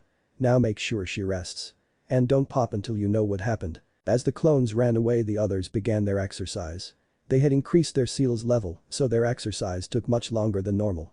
It was an hour to noon before they had completed their chakra control. During their individual lesson, Naruto was excited because he had almost completed his first jutsu. His chakra control, while still average because of his colossal reserves, has largely contributed to how fast he can learn jutsu. He had already got it to work, but he was working on lowering its power. Before, the jutsu always had enough power to kill a person, but today he was able to turn it down enough to only send someone into unconsciousness. He was running through the hand signs as some memories rushed back to him. Kurenai, seeing her student suddenly freeze, asked, "What's wrong?" With the most serious face she had ever seen on Naruto, he responded, "Do you know what the Hyuga seal does?" Kurenai was confused. "Well, from what Hinata told me, it's supposed to destroy the eyes at death so that enemies cannot steal the eyes. But it's also a cursed seal that the main house uses to keep the branch house in line. It directly attacks the brain." "Why?" Naruto looked her dead in the eye. "Because I'll have to be able to remove one by the end of the month." Hinata woke up in a bedroom that wasn't hers but was concerningly familiar. As she looked around, it was a large room and extremely organized. Looking at the clock, it said 11:12. Activating her Byakugan, she saw that she was still in Konoha and not alone. Deactivating her Byakugan, she opened the door out of the bedroom and saw two Naruto clones. One was reading a book and the other seemed to be rewriting the same seal over and over again at very quick speeds. While one kept reading, the other looked up and smiled. "Good morning, I hope you had a nice nap." Hinata nodded. I did. Where are we? "This is my apartment." Hinata blushed furiously. How did we get here? "After you fell asleep in my arms, Kurenai thought it would be best to let you sleep." Hinata's blush somehow got redder. Didn't YUTT take me home?" Naruto's clone smile began to fade. "You cried yourself to sleep in my arms. Something happened where you live, would you mind telling me?" Hinata's increasing blush vanished instantly as she slowly became despondent. My father, he." Her voice hitched as tears began to form in her eyes. When it told him about my affinity, he said. She fell to the ground, but Naruto caught her. "Hey, it's okay, I'm here. I'm listening." He said as someone that C could never fully master the J-Icon W wasn't W worthy enough to BBC clan heir. With one final whimper she cried, "He's G going to SC lem me at the end of the M month." Though she couldn't see it balling into the chest of Naruto's clone, they were explosively angry. They couldn't believe that her clan was taking away her birthright because she wasn't the same as everyone else. The clone holding Hinata turned to the other, "Go tell boss. Now." As the clone poofed behind him. The clone continued to soothe Hinata as she fell apart in his arms for the second time. Teammate did not take a mission that day, so Naruto had gotten home not long after he received the clone's memories. Seeing Hinata beginning to calm down, he replaced the clone and held Hinata in his arms. Naruto stroked her hair and asked, "How can I help you through this?" Hinata stuttered, "When IG gets sealed. IW will be moved to the B branch H house. How am I supposed to unite my clan if any the main house members C could kill me if I even try? Prove them wrong." Hinata with tears in her eyes looked to Naruto confused. What do you mean?" Naruto pulls her off the ground. "Come over here." Naruto guides her to the bookshelf in his room. Sitting her on the bed, he takes a single book off the shelf. Holding his hand in the books, he begins, "This is a bingo book. This specific one contains every S-rank shinobi to come out of Konoha. I will give you 100 ryo for every Hyuga you find in this book." Hinata looks confused. "Are you sure?" "Just look," Naruto insisted. As Hinata flipped page by page, she was growing more and more confused and surprised. "Why aren't there any Hyuga in here?" Naruto smiled. "I want to be Hokage, so I learned about what it took to be one. I checked the bingo book and found out that every single cage, without exception, was at minimum an S-rank shinobi. This led to finding out how to be one. And I came to the conclusion that every single S-rank shinobi has something special that separates them from everyone else. Something nearly irreplicable. Hinata was scared, but how am I supposed to prove my family wrong? Become an S-rank shinobi. If the Hyuga respect power above all, then show them how powerful the Hyuga can be. Show them that they were wrong to seal you, that Hyugas can do more than just the Jaiken. But how am I supposed to do that if they can kill me if I get too strong? Holding Hinata by the shoulders, he reassured her, I can't do anything about them moving you to the branch house. But what I can do is remove that seal. I have over 20 clones learning every single thing they can about Fuinjutsu and Juinjutsu. If you're going to get sealed at the end of the month, then I'm going to learn to remove it by then. Hinata looked petrified. What if MIC Clan F finds out? Live with me. From the time Hinata had spent with him and stalking him. She knew that Naruto rarely made any careless decisions. As boisterous he could be, Naruto was also very calculative. So it surprised her when Naruto suggested something so rash. There was a prolonged silence as Hinata began to blush harder than she ever had before. Live W with YYU. When you get sealed, your clan won't care about you anymore, you'll just be another branch member to them. Maybe even less so because of your affinity. Live with me so that you don't have to be a second-class citizen in your own home. While the thought of living with her long-standing crush had pleased her greatly, she was still disheartened by the fact that her clan would no longer care about her once she was branded. Are you sure? IWW wouldn't want to be a BB burden. Holding her hands, Naruto speaks very clearly, you will never be a burden to me. You are my first friend. You are precious to me and I would do anything to help you. I want you to be able to wake up with a smile. Instilled with the slightest bit of confidence, Hinata asked, what do I need to do? Do you think it would be possible for you to get me a copy of the seal? 1 week later, you could tell Hinata was extremely nervous as she walked towards the Hyuga compound, and though next to her Naruto showed a very calm and confident exterior, he was just as nervous. Arriving at the gates, they both bowed to the guards as Hinata spoke, good afternoon Raku-san, Yamite-san. Would I like to see my father please? As they opened the gates, Raku answered, you will find Hiashi-sama in his study. Have a nice day, Hinata-sama. Though Hinata was led in, they blocked Naruto's path, and Yamite spoke, you are not allowed in here. He is WW with me. Hinata squeaked. Sighing, they both stepped out of the way, and Naruto began to follow Hinata. As they walked through the compound, Naruto was in awe of the luxurious houses and beautiful gardens. But all his nervousness came back as they stepped through the doors of the biggest, most luxurious building of them all. I know that Hyugas are very important, but I didn't know Hinata's dad was this important. As they both walked towards the back, Naruto could tell Hinata was getting more and more nervous. He grabbed her by the hand and squeezed it. Looking back, Hinata saw Naruto give a confident nod, so she took a breath and kept walking. Arriving at a large door, Hinata knocked. They hear a muffled, enter. Sliding the door to the right, they both walk in, and while Hiashi's face remained stoic, he was confused at Naruto's presence. Who is this? Naruto bowed, my name is Naruto Uzumaki. I am your daughter's teammate. It is nice to meet you, Hyuga-sama. A pleasure. Why are you here? I am here as moral support for Hinata's request. Hiashi turned to his daughter, request. Well IIWW1YYUSEII. Hinata couldn't get a word out. Hiashi was getting tired of Hinata's stutter and was about to speak on it, but he stopped himself. Naruto touches Hinata's shoulder, hey, just breathe. Hinata turned to Naruto, and he saw how scared she was in her pale lavender eyes. It's okay. Just breathe and speak clearly. Hiashi watched a peculiar interaction with interest as Hinata took a breath. I am requesting to move out of the Hyuga compound after my seal is placed. Though she wasn't able to meet his eyes, it was the first time in years that he heard her speak without a stutter. Nobody was ever able to calm her like that. No Hyuga has ever lived outside of this compound, and it would be foolish of me as clan head to let you because of the possibility of someone stealing your Byakugan. Hinata began getting nervous. IW would be sealed, isn't that impossible? Not if you are captured. Like when you were 3. Hinata instantly became petrified. Seeing this, Naruto cut in, well, assuming that she was kidnapped directly from this compound, it would be much riskier to kidnap someone from the center of the village. Raising an eyebrow, Hiashi comments, you speak as if you already know where she would live. After taking a breath in preparation, Naruto speaks, she would be living with me. Hiashi managed to keep a stoic face, why would I let you do that? This time Hinata cut in, well, B because we all live together we C could S split the bills. And B because we are teammates W we would H have identical S schedules. Hiashi stared at them both, and the silence made it extremely uncomfortable for the both of them. Hinata, please leave the room. The two genin looked at each other nervously, but Hinata still got up to leave. After Hinata closed the door behind her, Hiashi spoke, although I do not show it, I care for my daughters very much. However, the well-being of the clan is my top priority. Last week when Hinata came to me telling me her affinity, I was forced to forego my responsibility as a father and seal her for the betterment of the clan. When I told her of my decision, I could almost see her heart break. Naruto met Hiyashi's eyes, and although he tried to show confidence, he could feel Hiyashi glare straight through him. When you two came in today, I saw you do something that I couldn't do, something that I thought no one could do. You gave Hinata confidence. For years me and other Hyugas have done our best to instill some Hyuga pride into her, but she still kept her meek personality. But today, you managed to calm her from that annoying, incessant stutter and momentarily grant her some confidence. Naruto's mask of confidence began to break as Hiyashi kept his stoicism. Today, I am choosing my daughter. Whatever contact she has had with you seems to give her confidence.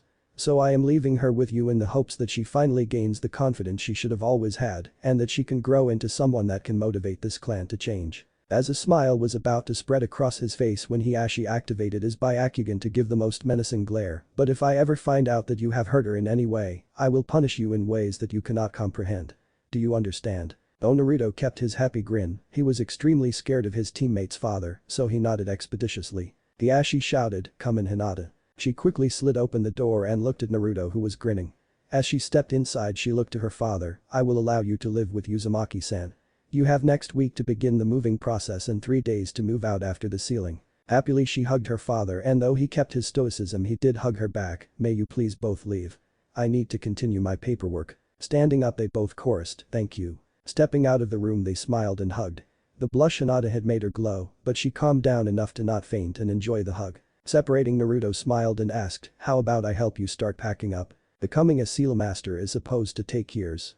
Each level takes much longer than the last." But since that day there was always at least a few dozen clones practicing Fuinjutsu, even while the original Naruto was sleeping. But the day before the sealing, Naruto had just managed to finish level 8. He learned how to place and remove slave seals, but the sections that mentioned Juinjutsu were very insistent on the fact that it was very different and very difficult, though the copy of the caged bird seal that Hinata managed to bring him was very helpful on learning how to remove it. Hinata, on the other hand, began to learn a new fighting style. She knew the gentle fist was never going to work for her, so she started learning the Sukin. And because she and Naruto shared a water affinity, they trained in the style together. On the floor, Naruto smiled, "You always beat me when we only use the Sukin." Hinata pushed her index fingers together. This S-style is more unnatural for me. Naruto rubbed the back of his head, "I know. The next step is combining it with the Jaikin. Why are you even learning this style? You're already really skilled in the Reikin." Getting up, Naruto flashed a confident grin, "To confuse my enemies. I eventually want to learn more styles, so imagine this. You're fighting a bunch of my clones, but none of them use the same style. First you fight one using the Sukin, the next one uses the Reikin, then the last one uses the Jaikin. It would always keep you guessing." Hinata thinks about it, then smiles back, "That W would be hard to fight. Rematch." Of course. Both of them got into the Sukin opening stance and charged. Meeting in the middle, Naruto attempted to punch, but Hinata bent backwards out of the way. Changing to a cartwheel, she flipped backwards trying to kick Naruto in the chin, but Naruto was able to dodge sidewards and make another charge. This time Hinata crouched under the punch and palmed Naruto in the stomach. Coughing up some spit, Naruto rolled backwards. Hinata charged Naruto, who was still on the ground, but as soon as she got close, he used his crouching position to sweep her legs. Flying over him, she was able to convert a rough landing into a smooth roll. But quickly dodged left as Naruto rushed in with a flying kick. But just as Naruto passed by, she pushed him, setting him off balance. Unable to land correctly, he used his arms to reorient his landing, but it was still rough. He was able to stand up just before she strikes, so he used her momentum by grabbing her arm and tossing her over his shoulder. But reflexively she held onto him, so when she hit the ground he fell over too. Though Hinata was laying on the floor normally, Naruto was laying over her hand, pinning her arm while she was holding on to his other. As they looked each other in the eye, sweat giving their faces a sheen, their tired breath, blushes that were incomparable, and their mouths 2 inches apart, and all Hinata could think was, "Kiss him, kiss him, kiss him." After a second, Naruto quickly jumped off, I am SOS sorry. I just reacted, and what is happening to me? And then no, it's fine. It was a S-bar. Though she smiled at Naruto, she was disappointed in herself. They both took a moment to calm down when Naruto spoke up, "The sealing is tonight, right?" Hinata saddened, "Yes, when I get back to the compound the seal will be applied." Naruto rubbed her shoulder, "Hey, the next night I get to take it off. You'll still have to wear the bandages over your forehead, but at least there won't be any seal." Hinata took a deep breath, "Thank you. You've helped me so much, even when you don't have to. Naruto smiled, I care for you. You are precious to me, and there is nothing I wouldn't do for you. Naruto pulls her off the ground and continues, now let's get you home, I have a seal to remove tomorrow. Hinata smiled back with a blush, why yeah. And I get to live with you. At night, Naruto bustled around the house organizing everything.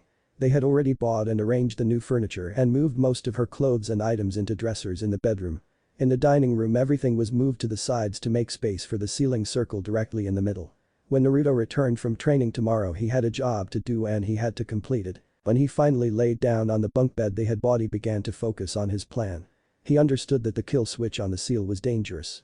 He knew she was fine if he left the section that destroyed her eyes upon death, but it was the slave seal that scared him. It was so close to the kill switch that if he was even a little off it could hurt her. And above all that was one thing he really did not want to do. Next morning, when Naruto arrived at the training ground Hinata was already there, but with a major change. Her forehead was now covered with not only a set of bandages, but also her hit eye. Walking up to her he asked, let me see the seal before Shino arrives. Removing the bandages Hinata responds, why you'll still be able to remove it. Inspecting the seal Naruto confidently confirms, of course. Because it's so fresh the links to your brain and eyes are still developing, making it much easier to remove. You can wrap it back up now. As they waited for the rest of the team to arrive, they finalized all the little details about the sealing process and the living arrangements. But after about 20 minutes everyone else arrived. Good morning. Today is adjustment day. Remove your seals. But, it's been a month so I want you to do 10 laps around the forest and 100 push-ups and sit-ups. It should be challenging due to the increase, but not too much because of the seal release. Now go. After 3 shouts of Kai. 3 dust clouds formed as the Genin attempted to adjust to their new speed via trial and error. Kurama watched on, proud of the improvement of her Genin, as they completed all 10 of their laps in under an hour. And as tired as they seemed they started their push-ups directly after their laps. I guess training with a stamina monster encourages growth in stamina. For the first time the Genin were able to complete all their physical exercises in under 2 hours. As they were all laying on the grass panting they heard clapping off to the side, well done Genin. Take a break and rest up before you start chakra control. After 15 minutes the Genin began their 1 hour of chakra control. Naruto and Hinata remained seated, trying to balance as many kunai as they could along their arms, Naruto having 3 and Hinata having 5. But Shino walked to the river to practice water walking. After an hour Kurama produced 2 clones and called out, time for individual lessons, please follow one of me. But Shino, when Kurama and Shino separated enough from the group asked, Shino, give me your best Doten. Doryuheki. Earth style. Earth wall. Going through the hand signs Shino monotonously shouted, Doten. Doryuheki. And after palming the ground with both hands a 10 by 10 foot curved wall shot up from the ground. It was roughly 6 inches thick. Smiling Kurama walked 20 feet away from the wall and said, now, let's test it. She quickly threw 10 shuriken and kunai and they lodged hilt deep into the wall, but they did not penetrate fully through. Next Kurama went through hand signs of her own, Katen. Hasenka. Fire style. Phoenix flame. Each of the small fireballs that hit the walls only left a scorch mark, but no damage making Kurama very proud, well done Shino your jutsu was impeccable. Thank you sensei. Which jutsu will I learn next? Kurama throws him a scroll, this one. Oten. Shinju's Anshu. D rank, Earth style. Double suicide decapitation. Seals. Monkey snake tiger ram. Description. User travels under the ground then the user then pulls the target under the ground up to their neck, leaving the target vulnerable to attacks and torture. With Hinata, for the past 2 weeks I have watched you learn an entirely new fighting style, and honestly you are doing better with the Sukin in the past 2 weeks than the entire time you've known the Jaikin. So now we are moving on from Taijutsu to Ninjutsu. Hinata gave a confused look, I'm going to be learning jutsu. Hyuga aren't allowed to learn jutsu. Kurama smirked, you are learning a new style, I know about your living arrangement and we both know that you're not the average Hyuga. So why don't we continue this change with learning jutsu? Hinata thought it over for a second, smiled and nodded, okay. Great. Try this one first, Kurama instructed, tossing a scroll over. Suiten. Suiten no jutsu. C rank, water style. Water bullet. Seals. Tiger ox tiger ram. Description. User channels chakra to their stomach, then spits out a bullet of water.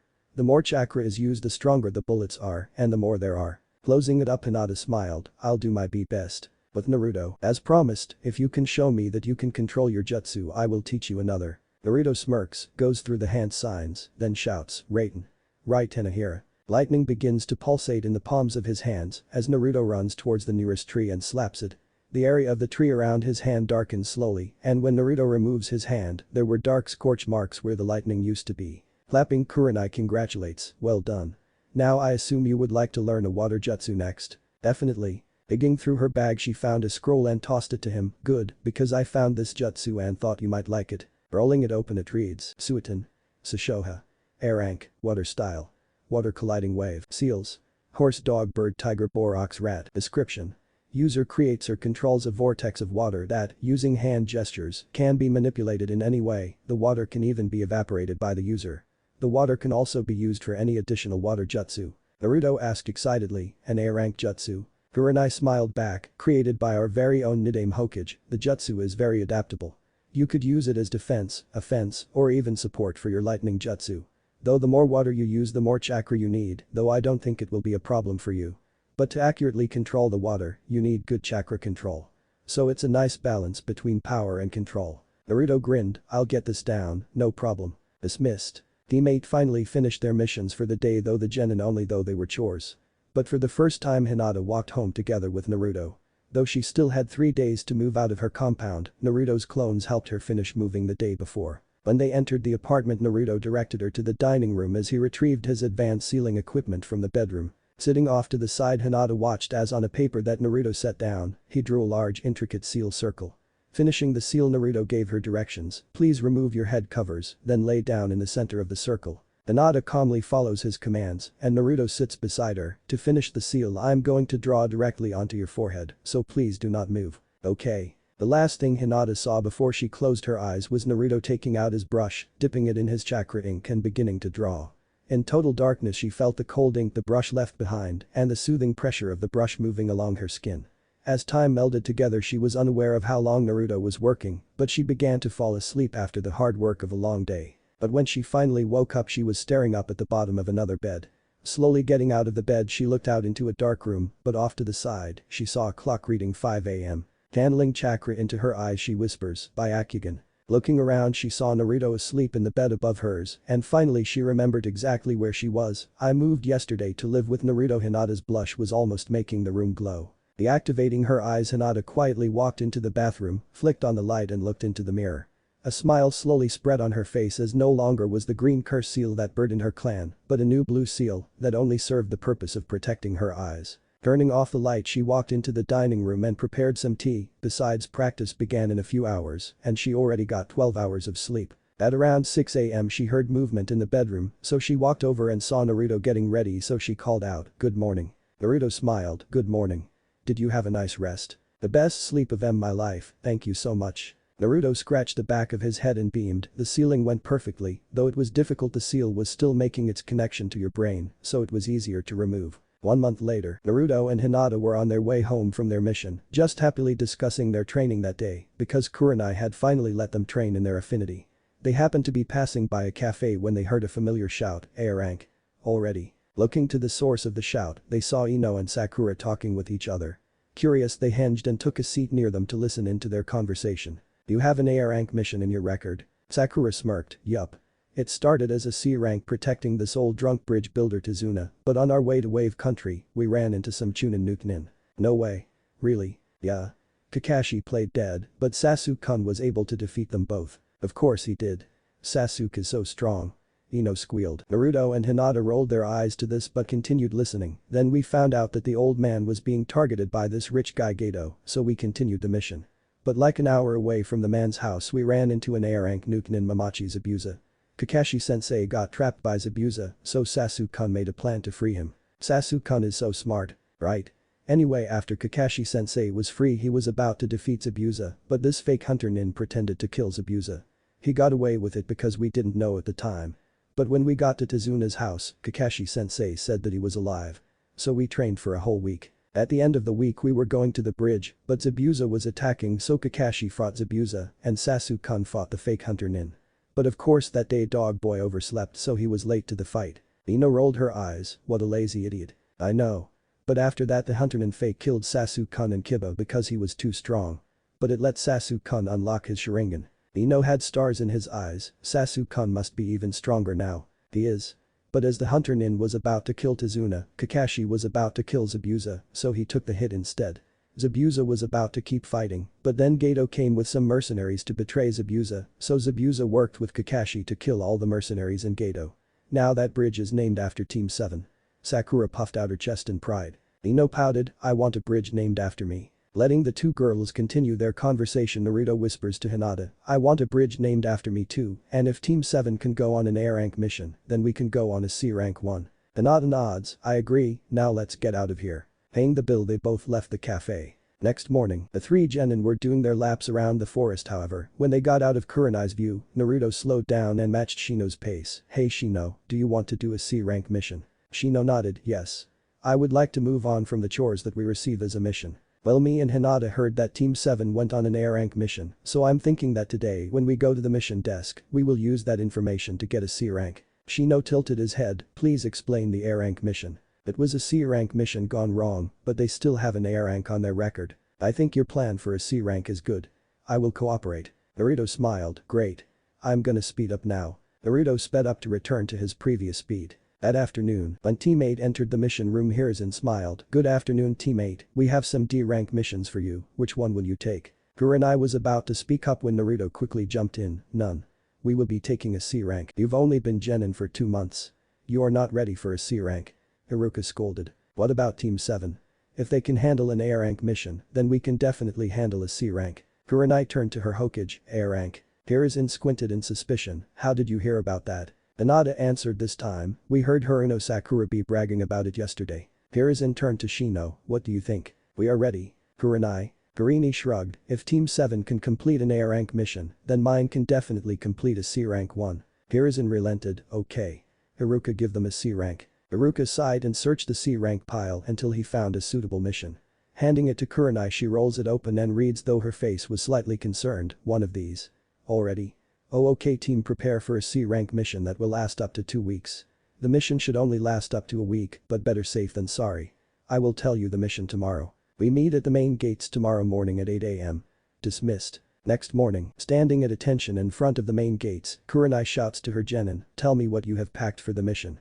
Hinata. Hinata steps forward and begins to list 40 kunai and shuriken, 1 medkit, 15 sets of clothes, 15 ration bars, chakra pills, and food pills, and a tent. Good, but where are you keeping all this? Hinata opens her bag and reveals lots of sealing scrolls. Naruto made me some scrolls to seal things away. Okay, Naruto, what about you? Naruto pulls a large scroll of his back and unravels it, revealing a pie chart split into 8 even pieces, 50 kunai and shuriken, 2 spools of conductive ninja wire, 15 sets of clothes, 1 medkit, my combat sealing supplies, 20 self-made exploding and smoke tags, 20 ration bars, chakra pills, and food pills, and a tent. Well done, maybe next time you can make one for all of us. Your last Shino. 40 kunai and shuriken, 1 medkit, 15 sets of clothes, 10 ration bars, chakra pills, and food pills, and a tent. Kurenai nodded and smiled, well done you three, you have prepared well. Now let's go. Tonight when we rest I will explain the mission. For the next 10 hours teammate ran on paths and through forest, chatting calmly and only stopping for lunch. But as the sun set, Kurenai called out to her genin, the sun is setting, so we'll set up camp here. I'll quickly go hunt for some food. Hinata gather firewood. Naruto and Shino set up the tents. After about 20 minutes everyone was sitting around the campfire, roasting some fish. Kurenai broke the silence, I will now describe the mission. We have been heading to a town. And we should arrive tomorrow around noon. The town's lord's daughter has been kidnapped by a local bandit camp. Our mission is to find the camp, recover the girl, and dispose of the bandits. Dispose? Shino questioned. Kurenai sighed, kill. We are killing the bandits. A dreadful silence washed over the camp as the genin slowly processed what they were going to have to do. Hinata looked at Kurenai, but that's murder. It is what we were hired to do. But we'll deal with that when we have to. We will sleep in 3-hour shifts. I'll take the first one, Naruto you take the next, followed by Hinata, and finally Shino. We still have a journey in the morning. Though each genin was able to sleep when they needed to, during their shifts they were wide awake, dreading the moment when they would have to take someone else's life. When teammate finally arrived in the town they were easily welcomed. The people were excited to see ninja from Konoha. But passing by townspeople the team walked straight to the lord's house. When they walked out to the large house they knocked on the gate. A servant opened the door and bowed to the ninja, welcome, Lord Fukawa has been expecting you. I will guide you to his office. Walking through the garden they eventually came upon a room. The servant knocked on the door, the Konoha shinobi are here. They heard a shout, let them in. The A servant opened the door to the side and the four shinobi walked in, the genin following behind Kurenai. Behind a desk was Lord Fukawa. He was a middle-aged man with dark blue hair and brown eyes, wearing a green kimono. "Thank you so much for your assistance. We are here to help. Tell us what you know." Kurenai responded. "Of course. Around 3 nights ago my daughter was kidnapped from the mansion in the middle of the night. I had heard a scream come from her room, so I went to see what was wrong, but when I opened the door there was a man in all black. He quickly dashed out the window, but he was holding a sack that had my daughter inside." "What does your daughter look like?" Kurenai asked. Lord Fukawa handed a picture frame from his desk over to Kurenai. "She's only 8 years old. Her name is Katsuko." The girl in the picture had a large smile, light blue hair, and hazel eyes. "Have you moved anything in her room?" "No. I thought that if I left it as it was, it might make it easier for you to find her. It will. Can you take us to her room? Follow me." Standing up he quickly guided the shinobi through the building and to her room, sliding the door open. Inside the room everything looked clean except for the bed which was a mess and the window, which was busted open. Looking around, Kurenai asked, "Okay team, found anything?" Shino pointed out the window. "There are some tracks outside the window. Most likely left behind by the kidnapper." Hinata with her Byakugan activated comments, "And there is nothing in this room that gives any clues." Kurenai nods. "Okay, let's follow those tracks." Kurenai turns to Lord Fukawa. "Where will we be staying?" "The Silver Swan. It's our most luxurious hotel. They know you are coming." "Okay team, let's go. We'll follow the tracks in a single file." Hinata. "I want you to scan the area every 5 minutes for 1 minute and report to me any changes." For the next 2 hours teammate followed the footprints left behind by the kidnapper. Every 15 to 20 minutes there was a random change in direction, most likely to throw off any pursuers, but every time Hinata was able to detect the change in direction. They were ready to return to the town when they heard a conversation off in the distance. Quickly and quietly the 4 shinobi spied on 3 men, seemingly bandits because of the swords on their hips, drinking sake. "Hey, did you hear? Yudo pulled it off." "Pulled what off?" One responds. A third interrupts. "Yudo actually managed to kidnap that little girl. The Lord's daughter." "Yeah. The boss is gonna send a ransom and Yudo's gonna get a big cut." "No way. Maybe we should kidnap someone.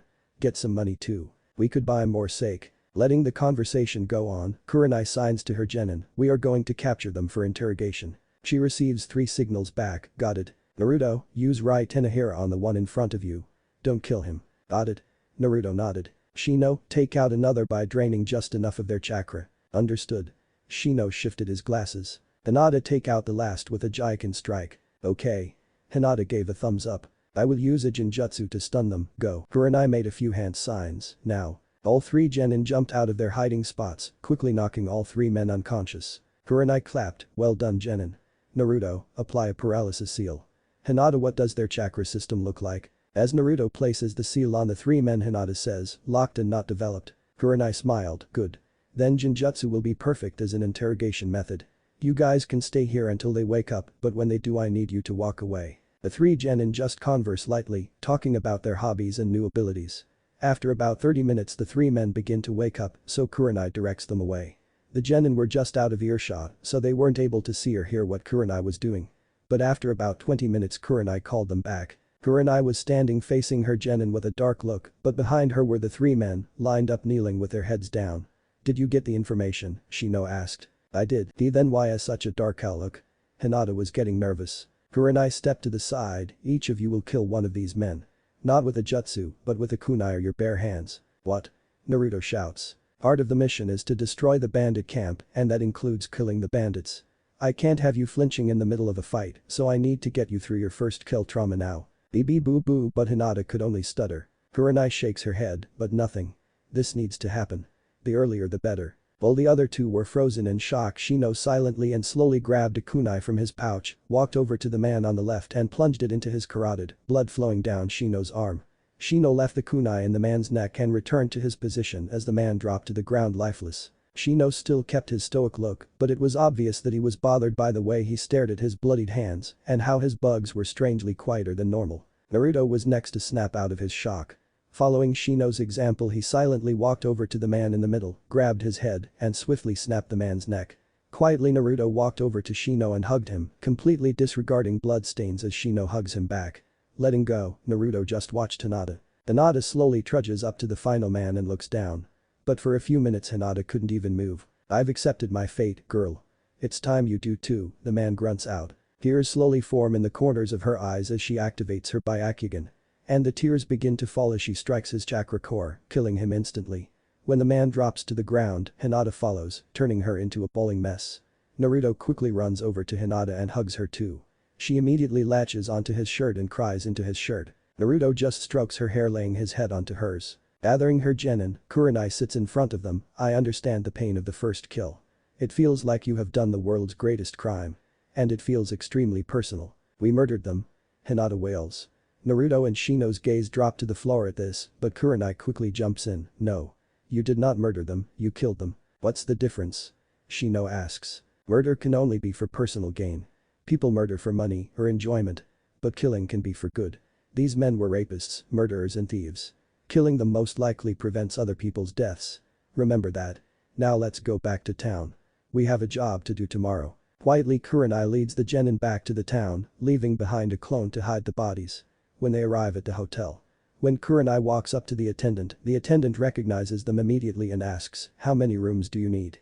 No charge. Kurenai smiles, 4 single rooms please. Hinata mumbles quietly, 3. What?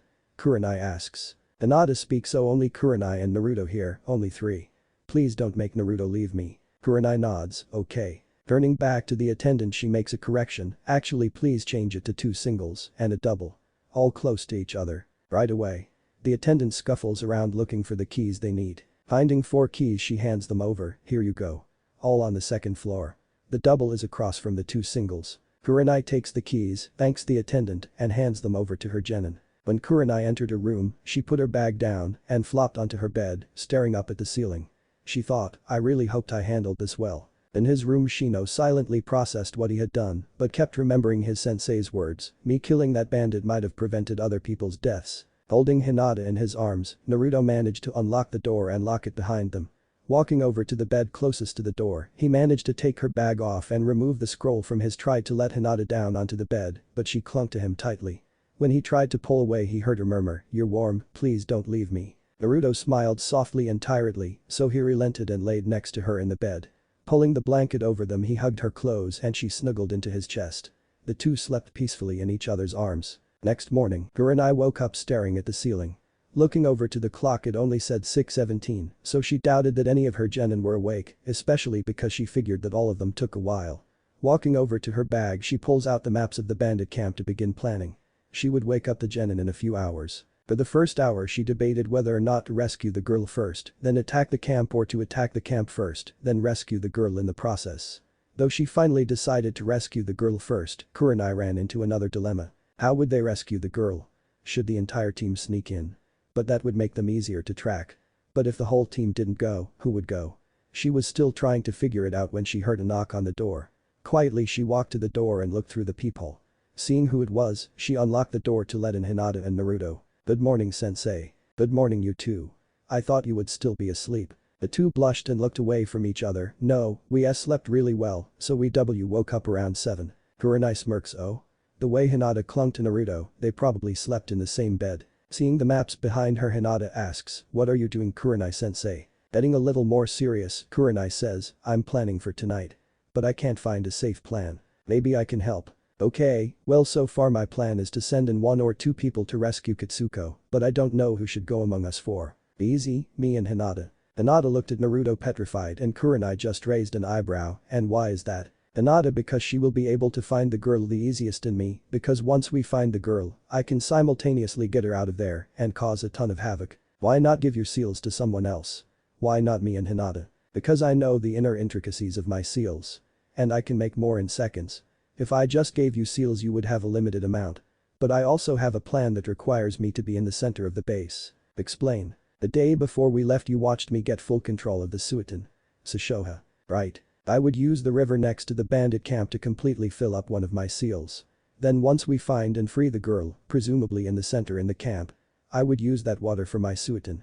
Sushoha to cause disarray and create a wave to deliver the girl straight to the edge of the camp where I would station some clones to protect her. Kurenai nods along, good plan.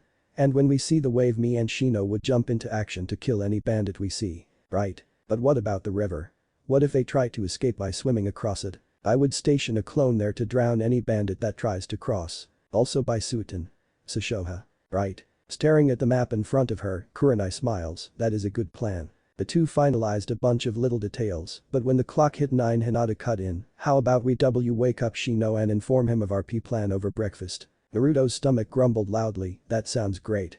Naruto scratches his head sheepishly as the two girls try to hold back their giggles. Teammate was huddled together in a circle going through all their final checks.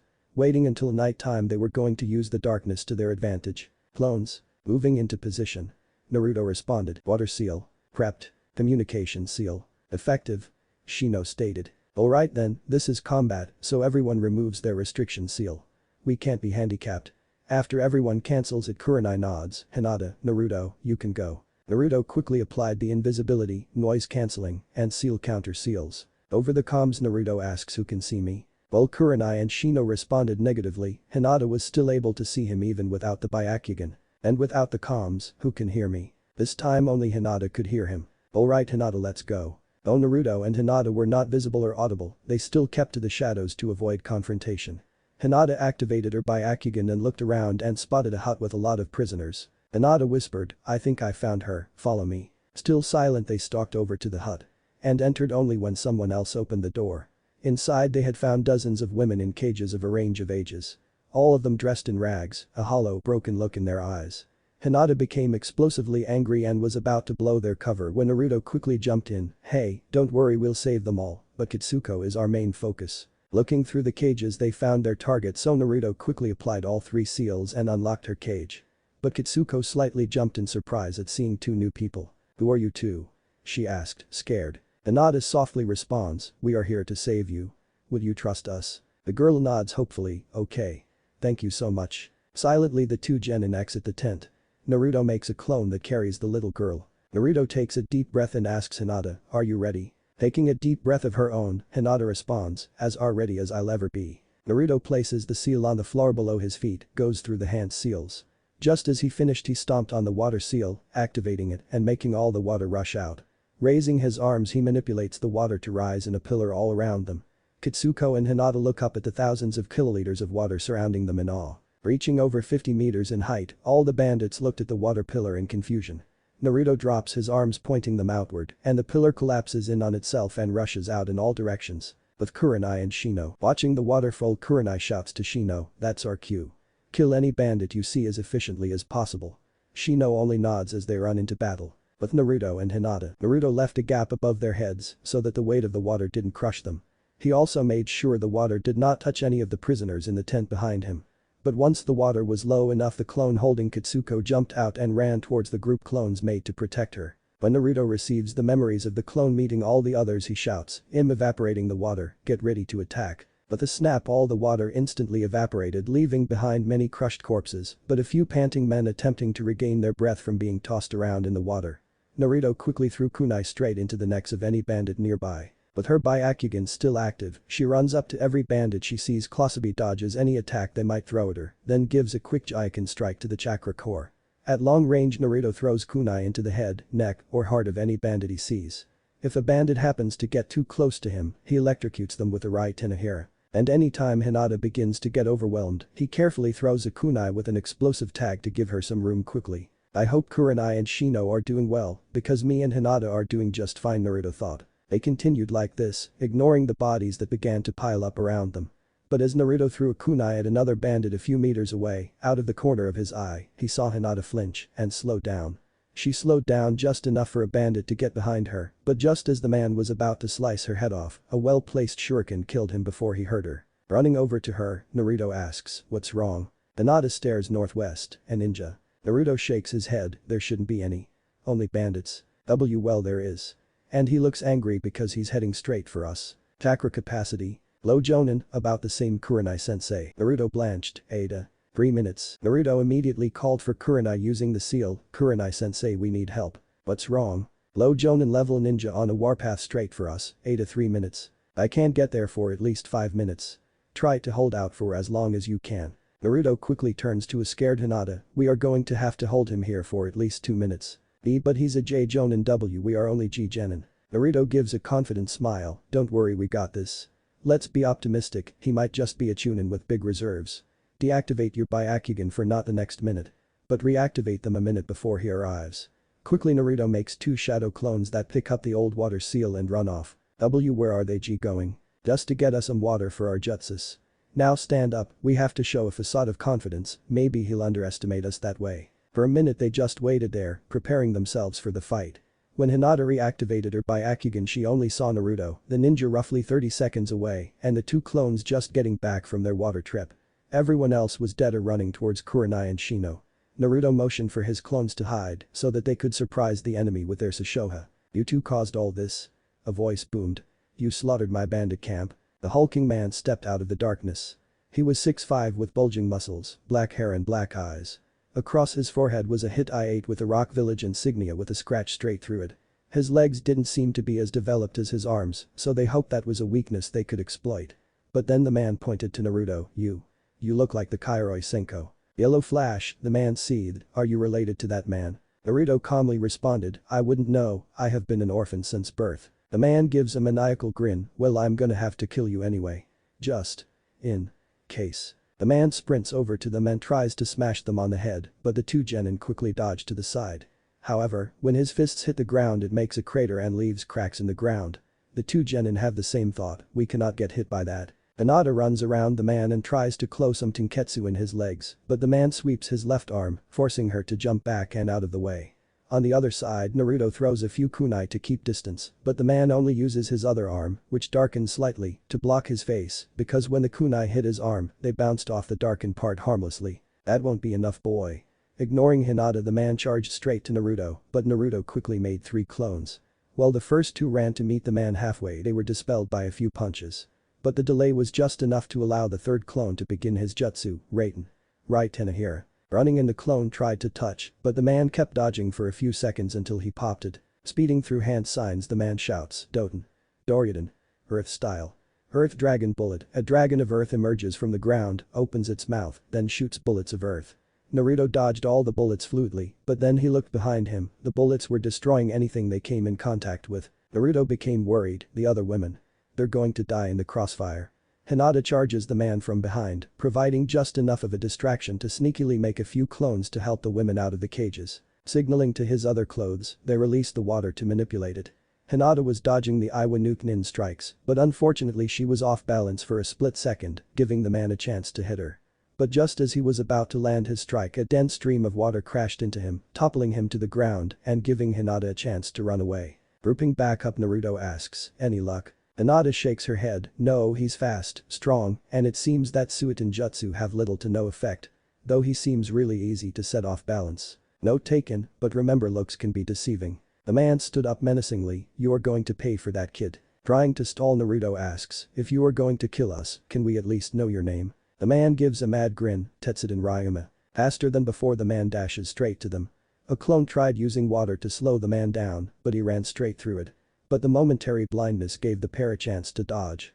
Naruto flew through hand seals and shouted, Raiten. Right in here. But Ryuma smirks cockily, that won't work if you can't get close. Giving a tired grin of his own, Naruto responds, not if you're drenched. Huh? Naruto places his hands on a stream of water flowing in front of him, letting the electricity flow through the water. Seeing the electrified water move towards him the Nuke Nin quickly jumped back, but the clone directed the water directly onto the man. Falling to the ground in extreme pain the man seized from the amount of electricity coursing through him. Watching the man twitch uncontrollably on the ground Naruto and Hinata thought they had a moment to breathe. He had just received the memories of the clones evacuating all the women and was calmed by knowing they were safe. Hinata was walking over to Naruto to tell him that Kurenai was almost there when her Byakugan sensed the slightest movement and chakra used from the fried Jonin, then a dark streak heading straight for her. But for Naruto it felt as if it was all in slow motion. He saw the man stand up and take a mad dash for Hinata. I can't let her get hit by that. Reacting solely on instinct, Naruto pumped as much chakra as he could into his legs and ran as fast as he could. With a shadow looming over her, Hinata could only close her eyes in resignation. Naruto watched as the Ryuma's fist got closer and closer, so knowing he couldn't get there fast enough, Naruto kawarimis with her, and a split second later he felt pressure on his stomach, excruciating pain, then he felt himself flying through the air, crashing through several tents, and then darkness. With Kurenai, she had finished off the last bandit and was rushing to Naruto's last reported location. But just as she arrived she watched Naruto being flung through buildings. Damn it. The man was about to hit Hinata too, but Kurenai zoomed through hand signs shouting, Meijin.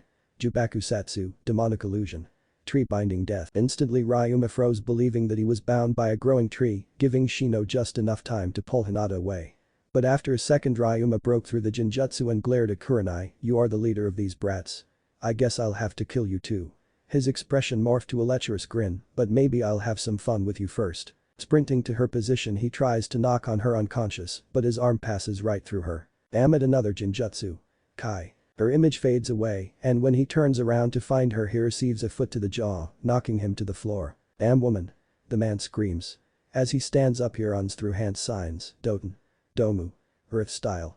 Iron skin. His skin visibly darkens, turning a steel grayish color. Landing on the ground, Kurenai shouts, "Meijin. Jigoku Koka, demonic illusion. Descending hell." Suddenly Ryuma felt extremely hot. Looking around, he spotted a large fireball heading straight for him. Despite his hardened skin, he was feeling the heat of the flames, so he tried dispelling the Genjutsu, but it didn't work. Panting, Kurenai turns to her Genin and says, "I triple layered the Genjutsu, it should take him a while to realize he's not on fire. Shino, put as many bugs as you can without disrupting the Genjutsu, then leave. Hinata, go check on Naruto. I can't have you two interfere in the battle." Shino raises his arms, and hundreds of bugs fly out of his sleeves. Carefully, those bugs maneuver through the terrain as Ryuma flails, trying to avoid the fire that's only in his head. Attaching themselves to his skin, they slowly begin to drain his chakra. Hinata jumps through every Naruto-sized hole that she sees, trying to find where Naruto landed. Finally, going through a few buildings, she found him unconscious on top of a pile of wood. Carefully, she lays him flat on the ground and activates her Byakugan. Checking his organs, she is relieved to find his heart pumping and his lungs breathing, but she is devastated to find all his ribs broken and his liver bleeding. Dropping to her knees, tears formed in her eyes. Dropping to the ground, she bawled over his body. Closing her eyes, she missed his ribs beginning to mend. Naruto's mindscape. Looking around, Naruto found himself in a field with a city in the distance. "Damn. He punched me into my mindscape," he said, unbelievingly. "Let's find Kurama." "I'm under the tree." Naruto heard a loud growl. Rolling his eyes, he asks, "Can't you call me by my name, Kurama? I call you by yours." Walking up to the gigantic tree, he sees Kurama sitting in lotus position, meditating. "What do you want?" "I'm trying to heal you up right now." Naruto smiles, "Thanks. I figure if I'm here I should at least visit." "Thanks for the consideration," Kurama grunts. "But wouldn't it be better to wake up and help your team?" Naruto shakes his head, "I can't help them if I'm dead." "What's the damage?" "Broken ribs and a bruised liver." "That's bad. How fast do you think you can get me out of here?" "Few minutes maximum." Naruto smiles, "Thanks, Kurama. When I come back, we can establish that mind link as my thanks." Real world. As Naruto regained consciousness, he could feel pressure on his body. And as he opened his eyes, he saw Hinata weeping. "Why? Why did you save me? I couldn't live if I caused you to die. I love you too much." She whimpered. Naruto moves his arm to pat her head. "I couldn't either." Hinata whipped her head around to see a grinning Naruto. She hugs him tight in relief. "Hey, not too tight. My ribs are healing." Hinata let go of embarrassment.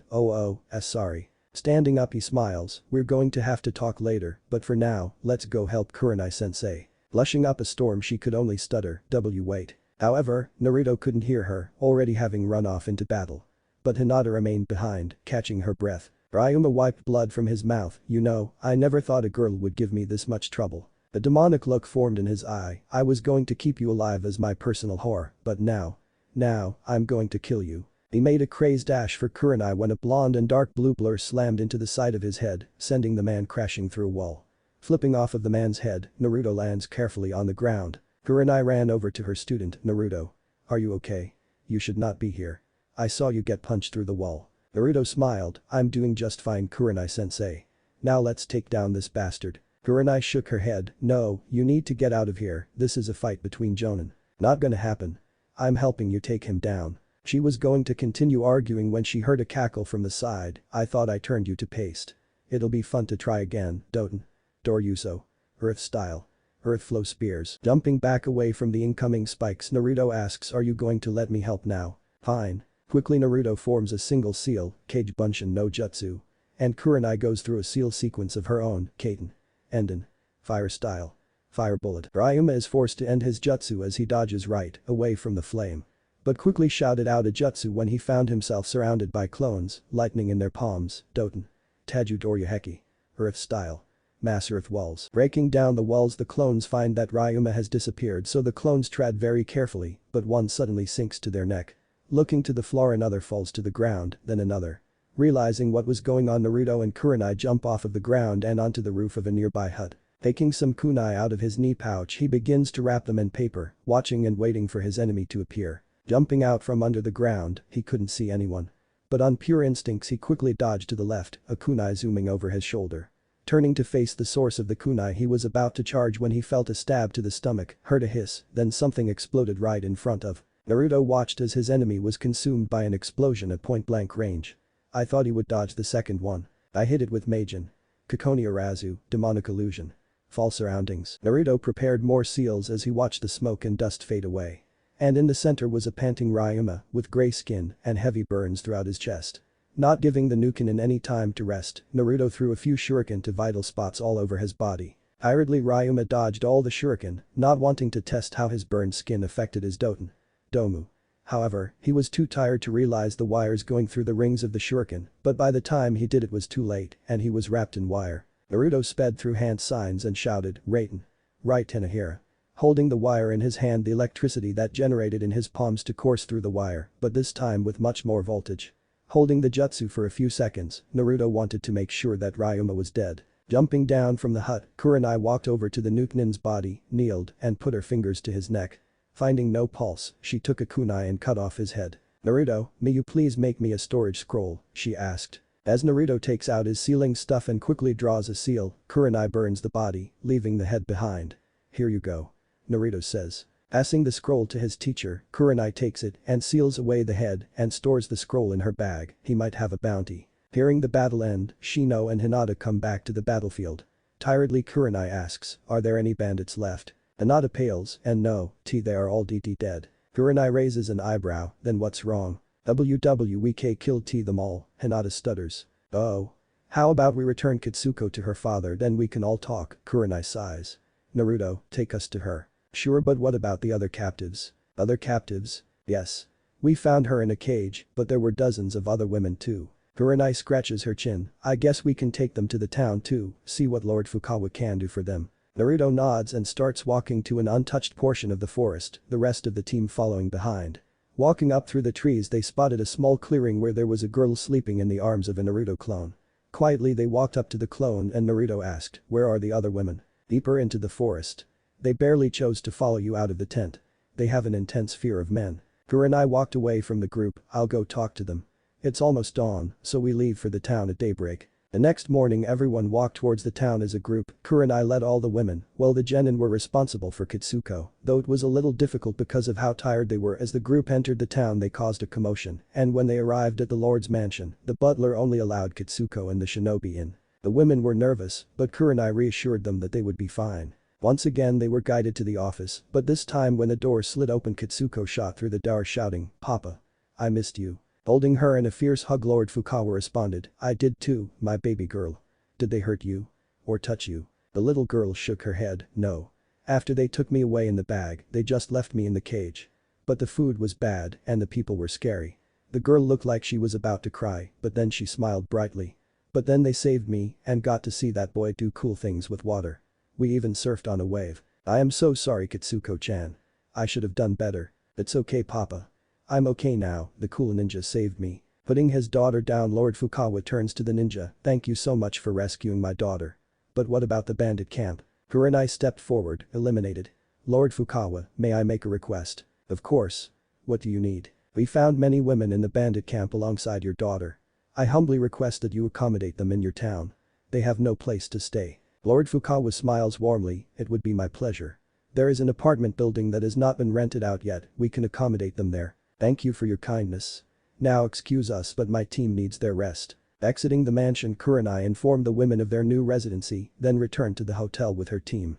The genin were about to enter their rooms when Kurenai called out, before you all rest I would like to talk to all of you. Entering Kurenai's room they all sat down on chairs, so Kurenai began, last night's mission went well.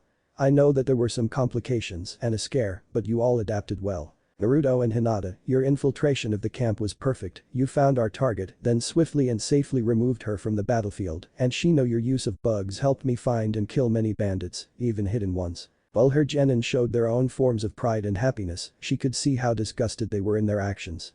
I thought that I handled your first kill, however I can see in your eye how disgusted you are by your actions. The genin's excitement died down. We slaughtered them, Shino stated, without difficulties, we ended many people's lives. Kurenai sighed, I understand, but remember what I told you the first time. We killed them not for ourselves, but to prevent another little girl being kidnapped, just like Kitsuko. Don't think about the finite amount of lives that we ended, think about the countless amount of girls that we saved from ever being kidnapped by those bandits. Naruto spoke quietly, I know that what we did was for the greater good, but it's still difficult to absorb the fact that I've already killed at least a few dozen people. I get it. It was like this for my first kill too. When we get back to Konoha, what I want you to do is find a hobby. I don't care how weird it is, just find something to distract you from the weight on your shoulders. Naruto, you said you liked playing shogi, right? Yeah. Try talking to Shikamaru, I heard that he also likes shogi. Hinata, you said you like flower pressing, try gardening the flowers you want to press. Shino, I know how much you love to collect bugs, dive deeper into it, even try breeding them. Kurenai sees her Genin's pensive looks, but she can also see how distraught they still are. I can see that you're still tired. You can go back to your rooms. We leave in the morning. 2 days later, I'm too old for this shit. Your mission too. The Sandaime was rubbing his head hoping to quell his growing headache. What went wrong in your mission? It went like normal, we found our target, rescued her, then continued to eliminate the bandit camp when eliminate. Hiruzen turned to Iruka, what mission did you give them? Iruka was sweating bullets, it should have been a simple search and rescue mission. To find a lord's daughter, Kuriko or something. Kitsuko. Kurenai sighed, and if you read further you would have seen that she was kidnapped and that we were ordered to eliminate the bandits involved. Anyway, after we eliminated all the bandits, Naruto reported an incoming shinobi. Shinobi? At a bandit camp? That's at least a B-rank mission. Yes, he seemed to be the leader of the bandits. And because we were separated, Naruto and Hinata had to fight him alone for roughly 2 minutes before I was able to arrive. Hiruzen raised an eyebrow, why were you separated from your genin? It was a battle plan we agreed upon so no bandits could escape, until the shinobi appeared the genin were actually doing rather well. So they have their first kill, the Hokage murmured, did this shinobi have a bounty? Yes, when we got back to the inn I checked the bingo book for Tetsuden Ryuma. He was a B-rank Iwanin, high Chunin before he turned traitor, he had a total bounty of 750,000 ryo. Here is a scroll with his head. Hiruzen scribbles something on the paper and hands the paper to her, well done Kurenai, here is your reward. I didn't give the killing blow, Naruto did. Kurenai said. What? He was helping you fight the Nukenin. Iruka was surprised. He gave the killing blow via one of his jutsu. The Hokage sighed, I assume everything will be in the official report. Kurenai nodded, of course, Hokage-sama. Inform your genin that they will receive a week break. And hand that check to Naruto. Then you are dismissed. Of course. Have a nice day. I haven't been here in a while, Naruto thought as walked through the entrance of the library. But for the first time he was admitted to the ninja section. Excited for all the new books and scrolls available he walked through every aisle looking for anything of interest.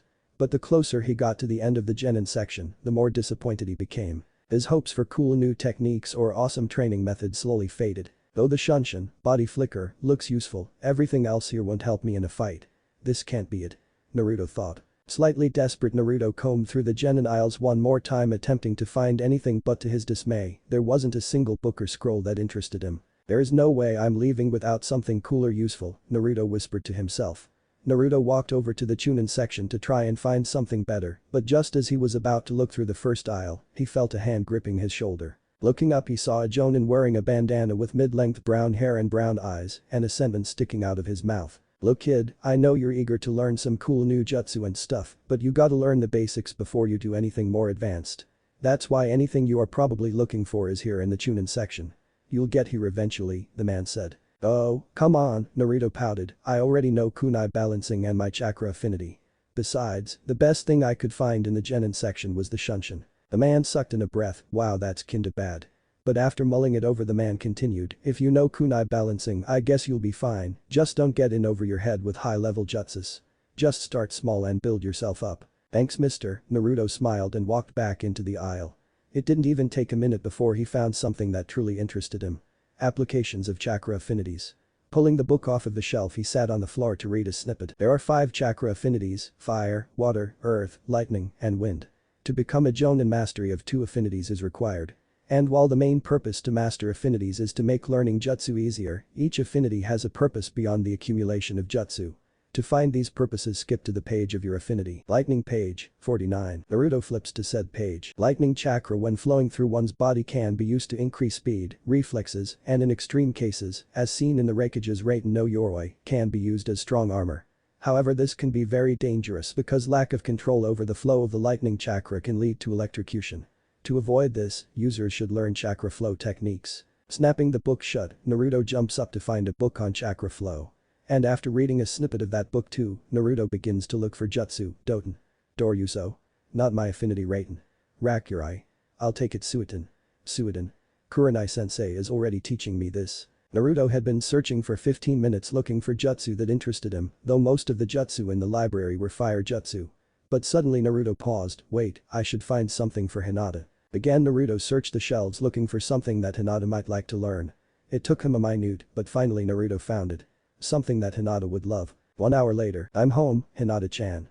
I was at the library and I found a jutsu that you would love. Really? Hinata asks. Yup. Well, I had to check the Chunin section to find it, but here it is. Naruto hands her a scroll. Hinata opens it up. The Shosen Jutsu. Mystical palm technique. Yeah.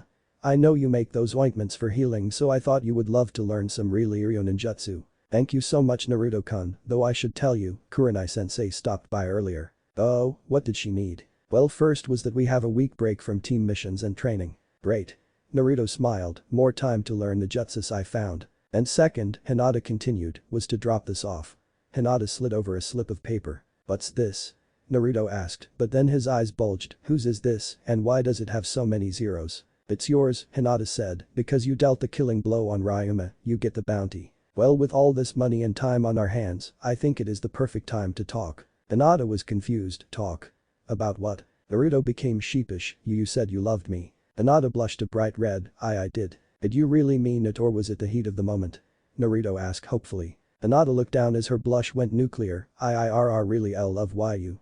Have S since IWW was F5. Naruto widened his eyes in disbelief, since you were 5. How did I not notice? WW well, hit it P pretty W well. Naruto shook his head, no. Looking back it's very obvious. Hinata somehow blushed brighter in embarrassment, but Naruto still asked, why didn't you tell me? Hinata's blush faded into a reminiscent smile, UW were always S shining so B brightly. Always S smiling and always T trying your B best, ever so C confident, no matter what you F face. I didn't T think I was W worthy enough F for you, and when I was S sealed I eat. Naruto snatched Hinata into a tight hug, what do I keep telling you? You're worthy. I am just some orphan, you were the Hyuga clan heir, I'm not good enough for you. BB but, why you? Naruto held her by the shoulders, look, I'm not the best with love, because I was never really taught what the different types were, but a dark red blush forms Naruto's face, I think you are really be beautiful and every time I see you, my H heart starts G going CC crazy suo, and maybe we can G go on a D date, or S something, so I C can F figure out W what I feel. Hinata was shocked, really? Naruto tried to give a confident grin, I mean we skipped some steps, I met your parents, and we already live together, so why not try going on a date? Hinata could only sit there in a stupor, surprised that her crush might actually love her back. However, the silence was slowly chipping away at Naruto's confidence, growing more and more unsure. After a few minutes Naruto just gave a disappointed smile, I'm sorry I must have gotten ahead of mice. Realizing Naruto was about to rescind his offer Hinata shouts, no. Wow, I was really off, Naruto sighed, extremely disappointed. Yes no I will love a tugging at a tooth you. Hinata blurted out. She lowered her head and closed her eyes in embarrassment. Really? You mean it? Hinata nodded quickly, yes. Naruto captures her in a hug, tomorrow afternoon, I'm going to take you on the best first date ever. Tomorrow? Too early? Naruto asked nervously. The day after tomorrow would be much better, Hinata points out with a blush, besides, I have to buy something nice to wear. I do too, Naruto concedes, I don't have any nice clothes either. 2 days later, Naruto and Hinata agreed to use seals so they couldn't see each other until the date. He had planned this date out thoroughly, but even still he was extremely nervous. Looking at himself in the mirror he was a white shirt, an open dark blue jacket paired with grey jeans, and dark blue sneakers. He hoped he looked good because he never planned his outfit out this much. Watching the clock he saw he had 2 minutes before he had to meet Hinata outside the door. Making sure everything was ready he stepped out the door and removed the seal, allowing for the world to see him holding a daisy, Hinata's favorite flower. But when Hinata stepped out the door it left Naruto speechless. She was wearing a beautiful lavender dress and beige shoes to match. Blushing Hinata asks, do I look okay? Naruto smiles warmly, you look amazing. Naruto hands her the flower, this is for you. Hinata takes the flower with a slight blush, thank you. Of course. Naruto scratched the back of his head, now let's go because it's a bit far. Walking through the village they were happily talking, though Hinata became more and more confused as they walked away from all the buildings and through a wooded path, so after about 20 minutes she asked, "Naruto-kun, where are we?" "Almost there, just through those trees." Holding her hand, Naruto pulls her through the trees. Breaking through the tree line, Hinata gasps at the breathtaking view. From their vantage point they could see all of the village. She saw the bustling market on the left, all the clan compounds, and how different, she could even see as far as the main gate at the opposite end of the village. "Where are we?" "Look down." Hinata's eyes widened as she realized she was standing between the giant carved heads of the Sandame and Yondame Hokages. Taking out a sealing scroll, Naruto unseals a blanket and a basket. Pinning the blanket to the ground with seals, Naruto pats the ground next to him. Quietly Hinata sits down as Naruto speaks. "I know I could have brought you to a fancy restaurant, but I wanted this date to be special, so I chose to bring you here." "What's so special about right here?" Hinata asks. "Well, the truly special part doesn't happen for about an hour and a half, so I figured we could have a little picnic before I show you." "Oh, okay." Opening the basket, Naruto pulls out many different foods and drinks. "I know it won't be as high quality as a restaurant, but I tried my best." Unwrapping an onigiri, she took a bite and stars shone in her eyes. "What are you talking about? This is delicious." Naruto breathed a sigh of relief as he bit into his own food. Over the next hour, Naruto and Hinata laughed over the funny stories they had, conversed over the interesting things they've seen, and hugged when sometimes the experiences weren't that enjoyable to remember, but in the end they knew more about each other than ever before. Naruto was describing his most recent interaction with Konohamaru when he stopped mid-sentence and smiled. "Look," he said. When she turned to look out over the village, she watched as the sunlight slowly faded from the sunset behind them. And the moon slowly rose over the forest horizon. The way the sky turned from its bright blue to a dark orange and finally to a deep dark blue night. She watched in silence as the normal bustling of restless villagers slowly calmed down into a serene night. "I wanted to bring you here because I wanted to show you the peacefulness that I want to protect. It's so beautiful." Hinata whispered. Naruto grinned. "I know. This is where I come when I just need a break from the people and training and responsibilities, and I just want to watch the sky and think." "It was my spot." Hinata was confused. "Was?" Naruto held Hinata's hand. "Yeah, now it's our spot." "I love you, Hinata." Naruto looked Hinata straight in the eye, and though her blush was explosive he pushed further. "Please be my girlfriend." With an relieved and excited squeal, Hinata shouted, "Yes." Naruto brought Hinata into a hug. And when they stared at each other they could only blush and smile. But in the moonlight their mouths got closer and closer together until they kissed. It was chaste, a quick peck on the mouth. But they could tell neither of them were satisfied. Returning for another kiss, this time they stayed holding each other, not caring for the lack of oxygen. They could feel the love, despite the simplicity of the kiss. Finally releasing each other so they didn't suffocate, they laid down on the blanket. Hinata's head on Naruto's chest. Staring up at the sky, Hinata murmurs, "That was amazing." Naruto questioned. "Perfect." She finishes. Arm in arm, Naruto and Hinata were walking towards a training ground. They had 2 days before team training began, but they were getting restless just waiting. So they decided to get in training on their own. "I'm going to work on the Shunshin, what about you?" Naruto asks. "I will be working on the Shosen." "How?" "There wouldn't be anyone to heal. The scroll you gave me said that I could practice on fish. So that's why we're going to the training ground by the river." "Yes." "Alright, so spar at 11. See you then." Hinata pecks Naruto on the cheek, then runs to the riverside. With a grin, Naruto shouts, "Kage Bunshin no Jutsu." With all 100 clones poofing into existence around him. "You know the drill," Naruto directed, 10 of you on sealing, 10 on hand seal seeds, 10 on Sukin katas, 20 on combining the Raken and the Sukin, and finally 25 clones each on both lightning and water affinity training. Break. Jumping away in sections, Naruto was left to his own devices.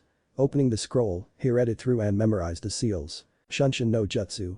D rank, seals. Torah, description. The user disguises a quick burst of pure speed pushed to the extreme by the flow of chakra through the user's system. Closing the scroll back up, he closed his eyes and thought of the area of the forest he wanted to teleport to. Pumping chakra through his body, he focused on the details of the exact place and the feeling of a quick burst of speed. Running through the hand seals, he shouted, "Shunshin." He felt air rushing by him, but then he slammed into a tree. Slowly he peeled off and fell to the ground with a groan. Opening his eyes, he looked around to find that he did in fact Shunshin. "At least I moved, but maybe next time I should try without crashing. It'll be much less painful." Heading back up, Naruto thought back to the original spot he first used the Shunshin. Again he thought of the different trees, pumped chakra through his system and shouted, "Shunshin." But again he crashed into a tree.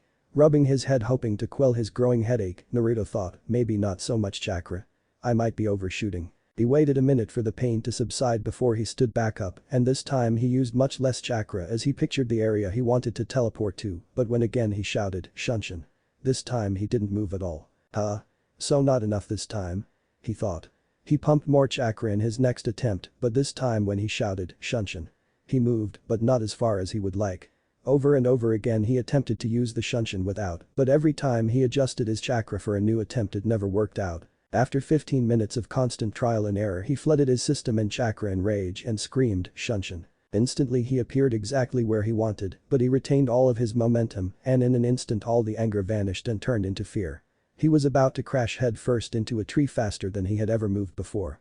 In an attempt to avoid any amount of head trauma he used the chakra still flooding his system to shunshin once again. No shout, no hand seals, just instant movement 10 meters back away from the tree, landing steady on his feet. It took Naruto a minute to calm down from the adrenaline flooding his system before he realized what he did. I just sunshined without hand seals. Naruto calmed himself, focusing on his singular successful attempt and the place he wanted to shunshin to. Pumping chakra through his body he raised a singular hand seal and whispered, "Shunshin." Instantly he was transported to exactly where he wanted to, upright and only needing to take a few extra steps to regain his balance. Big improvement. Smiling from his success he tried again. And to his excitement he did it getting even better. And in an attempt to replicate his earlier feat he used twice as much chakra and shouted, "Shunshin." Few hours later, Naruto let out a big sigh. He has to remember to dodge Hinata's strikes because her shutting down his chakra points during the spar made him really sore. But it was nothing that some food didn't fix. They were on their way home from lunch when Hinata asked, "Naruto, can you teach me the shadow clone jutsu?" Thinking it over for a second, Naruto shrugged, "Sure, but I have to ask Kurenai-sensei." "Why?" "Because it requires a ton of chakra." "For example, how well can you function with only half your chakra?" "I don't know." "Why?" "Because to make a shadow clone it splits your chakra evenly between you and your clones. So one clone means you're only left with half your chakra. Is there any way to improve my chakra capacity?" Hinata asks hopefully. Quickly. "No. The best way is to repeatedly do chakra control exercises and it will passively get larger, but maybe I could draw out a seal." Naruto paused and thought. "Naruto?" Hinata was concerned when he paused. "Why didn't I think of this earlier?" Naruto turned to his girlfriend. "I have an idea, so when we get home I'm going to be a little busy." Despite the confusion Hinata continued to converse with Naruto until they opened the door to their apartment where he sat down next to the table and began to draw a seal while she just watched from the couch. He messed up quite a few times and every time he did he had to restart. But after 20 minutes of trial and error he was able to complete the first seal, though Naruto dove right into another. This one caused him much more trouble. Every few minutes he threw away the seal paper and restarted. She had fallen asleep when she heard a shout, "Finally, I'm done." Walking up she saw that the sun was rising. Walking into the kitchen Hinata asked, "Have you been working all night?" Hurriedly Naruto waved her over and responded, "Yeah, this seal was super complicated, so it required a ton of testing, but I did take a few naps." "What does it do?" Handing her the seal slip he said, "Don't worry about that yet, pump chakra into this until you are at exactly half of your total chakra. Though if you're about to pass out you can stop." Despite being confused she did what Naruto asked. It took her a few minutes, but eventually she finished pumping exactly half of her chakra into the paper. When she handed the paper back to Naruto she felt drained. "In this state do you think you could still train or fight?" "No. I'm too tired. That's why I won't teach you the shadow clone." Sticking the paper to Hinata's arm he activated it and her chakra began to diffuse back into her system. Leaving the second seal on the table Naruto stood up and yawned. "I would place the second seal now, but I think I should be well rested before drawing something so complex." Letting her boyfriend rest Hinata started to get ready. She was going to visit her family today after all it has been months since she last saw them. Dressed in traditional Hyuga clothes, she closed the door behind her and began the trek to her clan's compound. That evening, Hinata walked through the door and smelled something amazing coming from the kitchen. "Good evening Naruto-kun, what are you making?" "Hi Hinata-chan, just rice and chicken teriyaki. When I woke up I was hungry and when I saw you weren't here I thought you'd be hungry when you came back, so I began to cook." "I am hungry so thank you." As Naruto served Hinata her food he asked, "So where did you go today?" "I went to visit my family." Naruto sat down to eat his food. "How did that go?" "Great. Hanabi-chan was so happy to see me." "That's nice, and your father?" "He was happy to see me too. I even told Tusama about us." Naruto felt a chill go down his spine, but he kept his composure. Naruto gave a nervous smile. "How did he take it?" "Well, though he would like to see you soon." Trying to shift to a new topic, Naruto asked, "Oh, okay. By the way, should I explain to you the seal I want to place?" "Yes please." Okay, the seal has two main parts. The cuff and the storage chain. I designed the cuff based on a chakra restriction seal, but reworked it so that it would drain half your chakra. The cuff also contains a regulator so that you can retain half your chakra and for it to increase as your capacity increases as well. This should increase your reserves by tricking your body into believing that it's not producing enough chakra, thus forcing your body to develop larger coils. Slightly nervous, Hinata asked, is it safe? Without a doubt, however, the second part, the storage chain, goes down your forearm. All the chakra being drained from your system has to go somewhere, so I figured that in a battle situation, you should be able to release the seal and regain your full reserves. So the storage chain is to store all the chakra being drained by the cuff, so that if in battle you run low on chakra, you may refill your reserves. How fast would this improve my chakra capacity? Scratching his chin, Naruto attempted to do the math. Well, the larger your reserves are, the less effective this seal will be, so your current reserves should be doubled within 2 months give or take, and tripled in 6. Finishing up her food, Hinata asks, when will you place the seal? After dinner if you want. Hinata smiled, the sooner the better. 1 month after teammates break from missions, the Genin were waiting in training ground 8, confused and worried because for the first time, their sensei was late. Do you think Kurenai-sensei is okay? Hinata asked. Oh, she's fine. She probably woke up late or something. Actually, it is more probable that she is being held back by some sort of interaction. Shino pushed up his glasses. Yeah, that might be it too. They continued talking over it until in a swirl of leaves Kurenai appeared. I'm sorry I'm late. I had a meeting and it ran long, she sighed. It's okay. Hinata replied. Actually, the meeting concerned you all. I have nominated you all to participate in the upcoming Chunin exams. Kurenai handed out some papers. Naruto grinned, awesome. It's the next step to becoming Hokage. It is also a necessary step in becoming a clan head. Shino admits. And I will get to show my clan how strong I am, Hinata says excitedly. Kurenai smiles, sign these forms by next week. You have to turn them in on exam day. It's next week in the academy, room 301. Slightly concerned, Hinata asks, are you sure we are ready? I believe you all have the skills required to become Chunin. And though you may not have the experience, the only way to build that is to actually experience things, so I signed you up. You may not pass or become Chunin, but it will still help you grow. Hinata nodded, makes sense. Sure, now start training, we're still training all week up until the last day so you can rest and prepare. Hi. Next week, Naruto and Hinata were on their way to the academy, ready for their exams. But on the way they heard a cry for help. But running over they saw 2 girls, one with a fan on her back and the other wearing a catsuit and holding a boy by the collar. Hey girl. Put the kid down. Naruto shouted. The girl in the catsuit shouted, I'm not a girl. Taking a closer look, Hinata asks, then why are you wearing makeup? It's not makeup, it's war paint. Sure lady, Naruto dismisses, but I'm pretty sure the third Hokage won't appreciate some Chunin beating up his grandson. I am a boy. The boy seethed angrily. However, he did put down the boy. You okay, Konohamaru? Naruto asked. The boy gave a nervous smile, sure boss. I'm just gonna get out of here. The boy sprinted as far as he could. Now do you 3 want to explain why you're here bullying a kid instead of on your way to the Chunin exams? The 2 Chunin impaled. 3. Hinata nodded, there's another of you up in the trees. Jumping down from the tree, a boy with red hair and a gourd on his back faces his teammates. You 2 are an embarrassment. Let's go. The other 2 Chunin nod and walk behind the boy. Okay Gaara. Following their example, Naruto and Hinata walk away, having to meet up with Shino before they get to the Chunin exams. However, after talking a few steps they hear a shout, you. What's your name? Turning around they see Gaara staring, Uzumaki Naruto. And yours? Tsubaku no Gaara, he seethes and clutches his head, during the exams, mother will have your blood.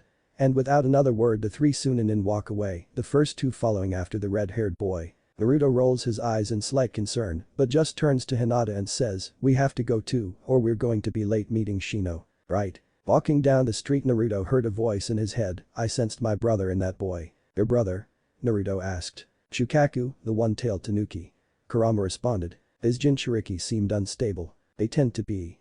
You should watch out for him. Thanks Kurama. With only an hour before the test starts, the 2 walk a few blocks before they run into Shino. They confirm with each other that they have anything they might need, remove all their restrictive seals, then walk the remaining few blocks to get to the academy. Walking up the stairs they spot a large crowd surrounding 2 larger ninja. However, completely ignoring the complaining Genin, they sneak past to get to the stairs. They all knew they had only gone up 1 flight of stairs, so the room 301 that everyone else was gathered around had to be fake.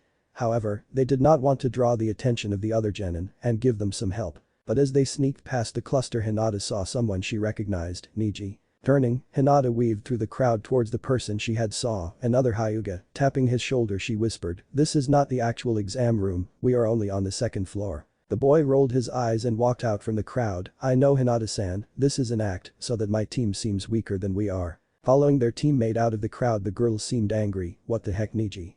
You blew our cover." "I apologize, my failure cousin decided to intervene." Niji scoffed. Naruto stepped in to defend his girlfriend. "Hey. She's not a failure. And because you're family, maybe you shouldn't call her that." The boy beside them in green spandex shouted, "That was very unyouthful, Niji-san." Niji rolls his eyes. "She is a Hyuga who is terrible at the Jaikin. She is so terrible at the Jaikin they moved her to the branch house." But alas, it was fate. Barely containing his rage, Naruto seethed, "Look, I would love to go into all the reasons why Hinata-chan is amazing and strong, and why you are such an ignorant prick with a 10-foot pole up your ass, however we all have a test to get to." Turning away, he walks away and up the stairs, Shino and Hinata following closely behind. They were walking towards the doors of the exam room, but Naruto turned to his teammates for one last checkup, but he turned to see Hinata sad and slightly disappointed with her conversation with Niji. She had hoped that when she moved to the branch house she would have the opportunity to reconnect with her cousin. Holding Hinata by the shoulders, Naruto says, "You are not a failure, no matter what that prick says. You are so strong, and it may not be in the traditional Hyuga way, but you are still strong. So cheer up because we are about to destroy those exams. Because me, you, and Shino are the strongest genin here." Hinata gives a light smile, "You are really good at motivational speeches." Naruto gives a light peck on Hinata's forehead, "I try. Now let's get in there and kick some butt." Turning to Shino, they nod to each other and confidently walk through the double doors. Inside they saw over 100 genin from a multitude of different villages, and yet teammate kept their confident looks. However, they still didn't want to gather too much attention, so they walked to the side. They had been waiting for roughly 30 minutes for the test to start when they heard the screech of, "Sasuke-kun, you're here." Looking over, teammates saw Yamanaka Ino and Haruno Sakura doing everything they could to draw the attention of their beloved Uchiha Sasuke. However, they were simultaneously drawing the attention of everyone else in the room. Hinata was about to walk over and say hello when Naruto held her back by the shoulder. She looked at him confused, but he just shook his head and Shino spoke up, "It is beneficial for us to draw the least amount of attention." Understanding her teammate's point, she stood back next to Naruto just leaning on his shoulder, but unfortunately for them, Kiba spotted them. He waved and shouted, "Hey Hinata. You're here too." Naruto instantly palmed his face, and while Shino's expression made no major change, he was just as upset. Hinata began to get a little nervous, now that she was the center of attention. "Hello Kiba-san." As teammate walks towards their former classmates, one of them drones, "So all the rookies are here. How troublesome." Again Naruto palms his forehead again and Shino's eyebrows begin to twitch. "You know Shikamaru, for Inara you make some dumb decisions. Maybe this is how I manage to keep putting you in a stalemate when we play shogi." Shikamaru rolls his eyes, "No, your troublesome strategies are just too hard to predict and counter. Besides, I didn't say anything dumb." To this Ino and Choji looked shocked. Not even their sensei managed to get Shikamaru to stalemate. "Actually you did." The rookie 9 quickly turned to the new voice. It was a young man roughly in his late teens, a Konohinin. He had gray hair, circle glasses, and black eyes. He wore a purple outfit with bandages tied around his waist. "You informed every other competitor here that you all are rookie genin, making you a target for all of them," the man said. "Troublesome, I knew I shouldn't have come. Why are you telling us this?"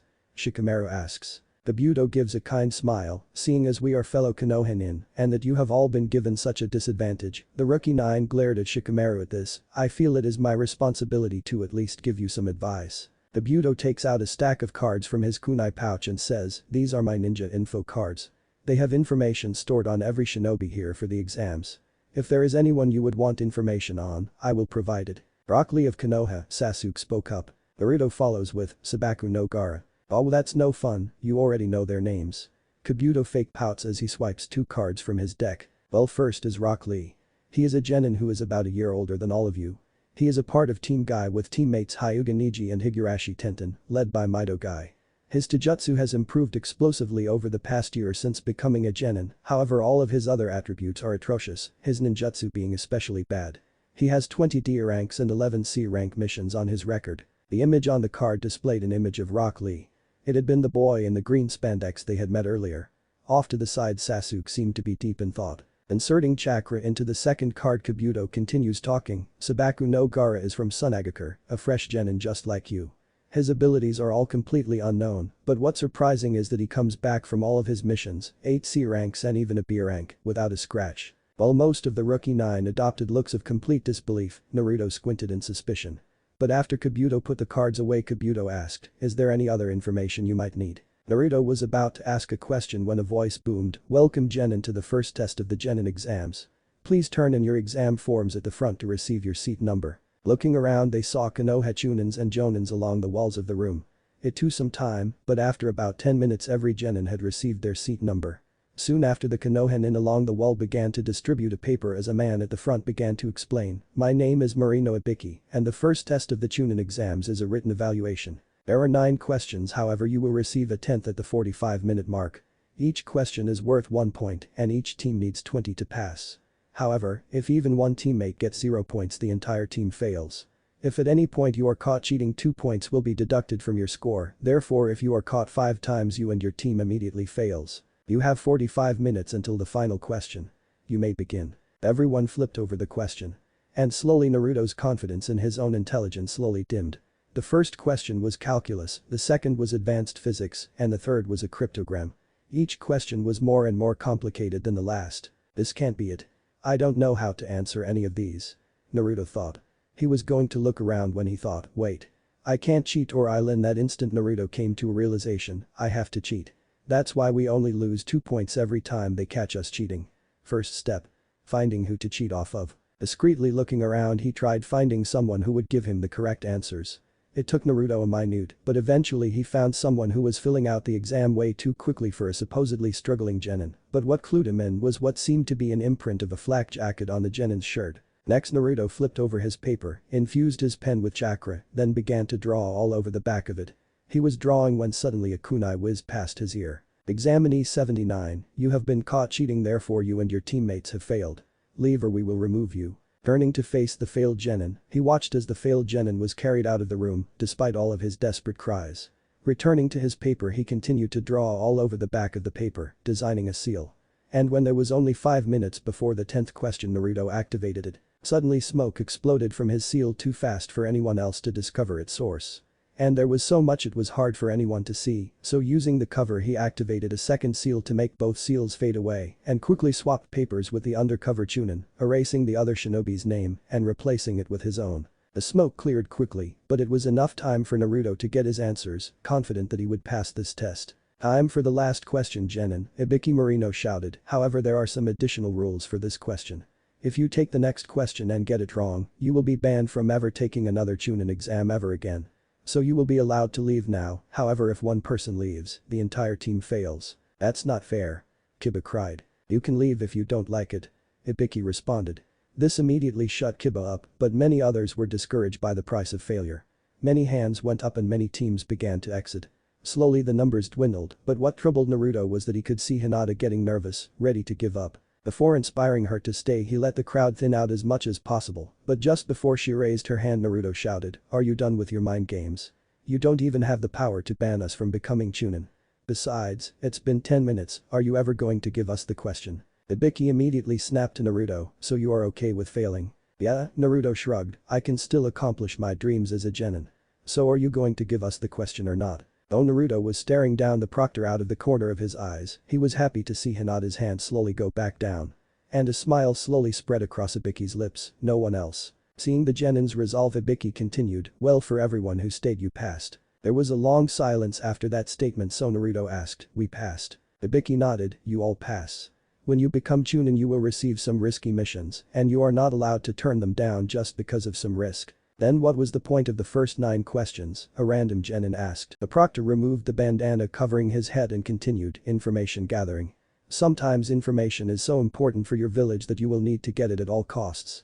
So you all need to know how to gather said information." Ibiki takes a second to retie this bandana then continues, "However, wrong information is just as dangerous as no information, so be warned, make sure that your source is veritable." Ibiki was going to continue, but at that moment something crashed through the window and pinned him behind a banner that read, "I am your sexy and single-second proctor, Mitarashi Anko." Standing in front of said banner was a purple-haired woman wearing a trench coat, a fishnet shirt and a short brown skirt.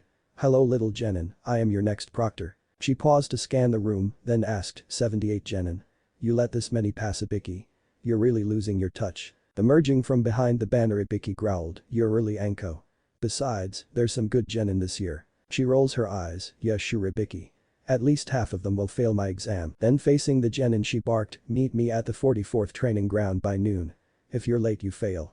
And with that she shined out of the room.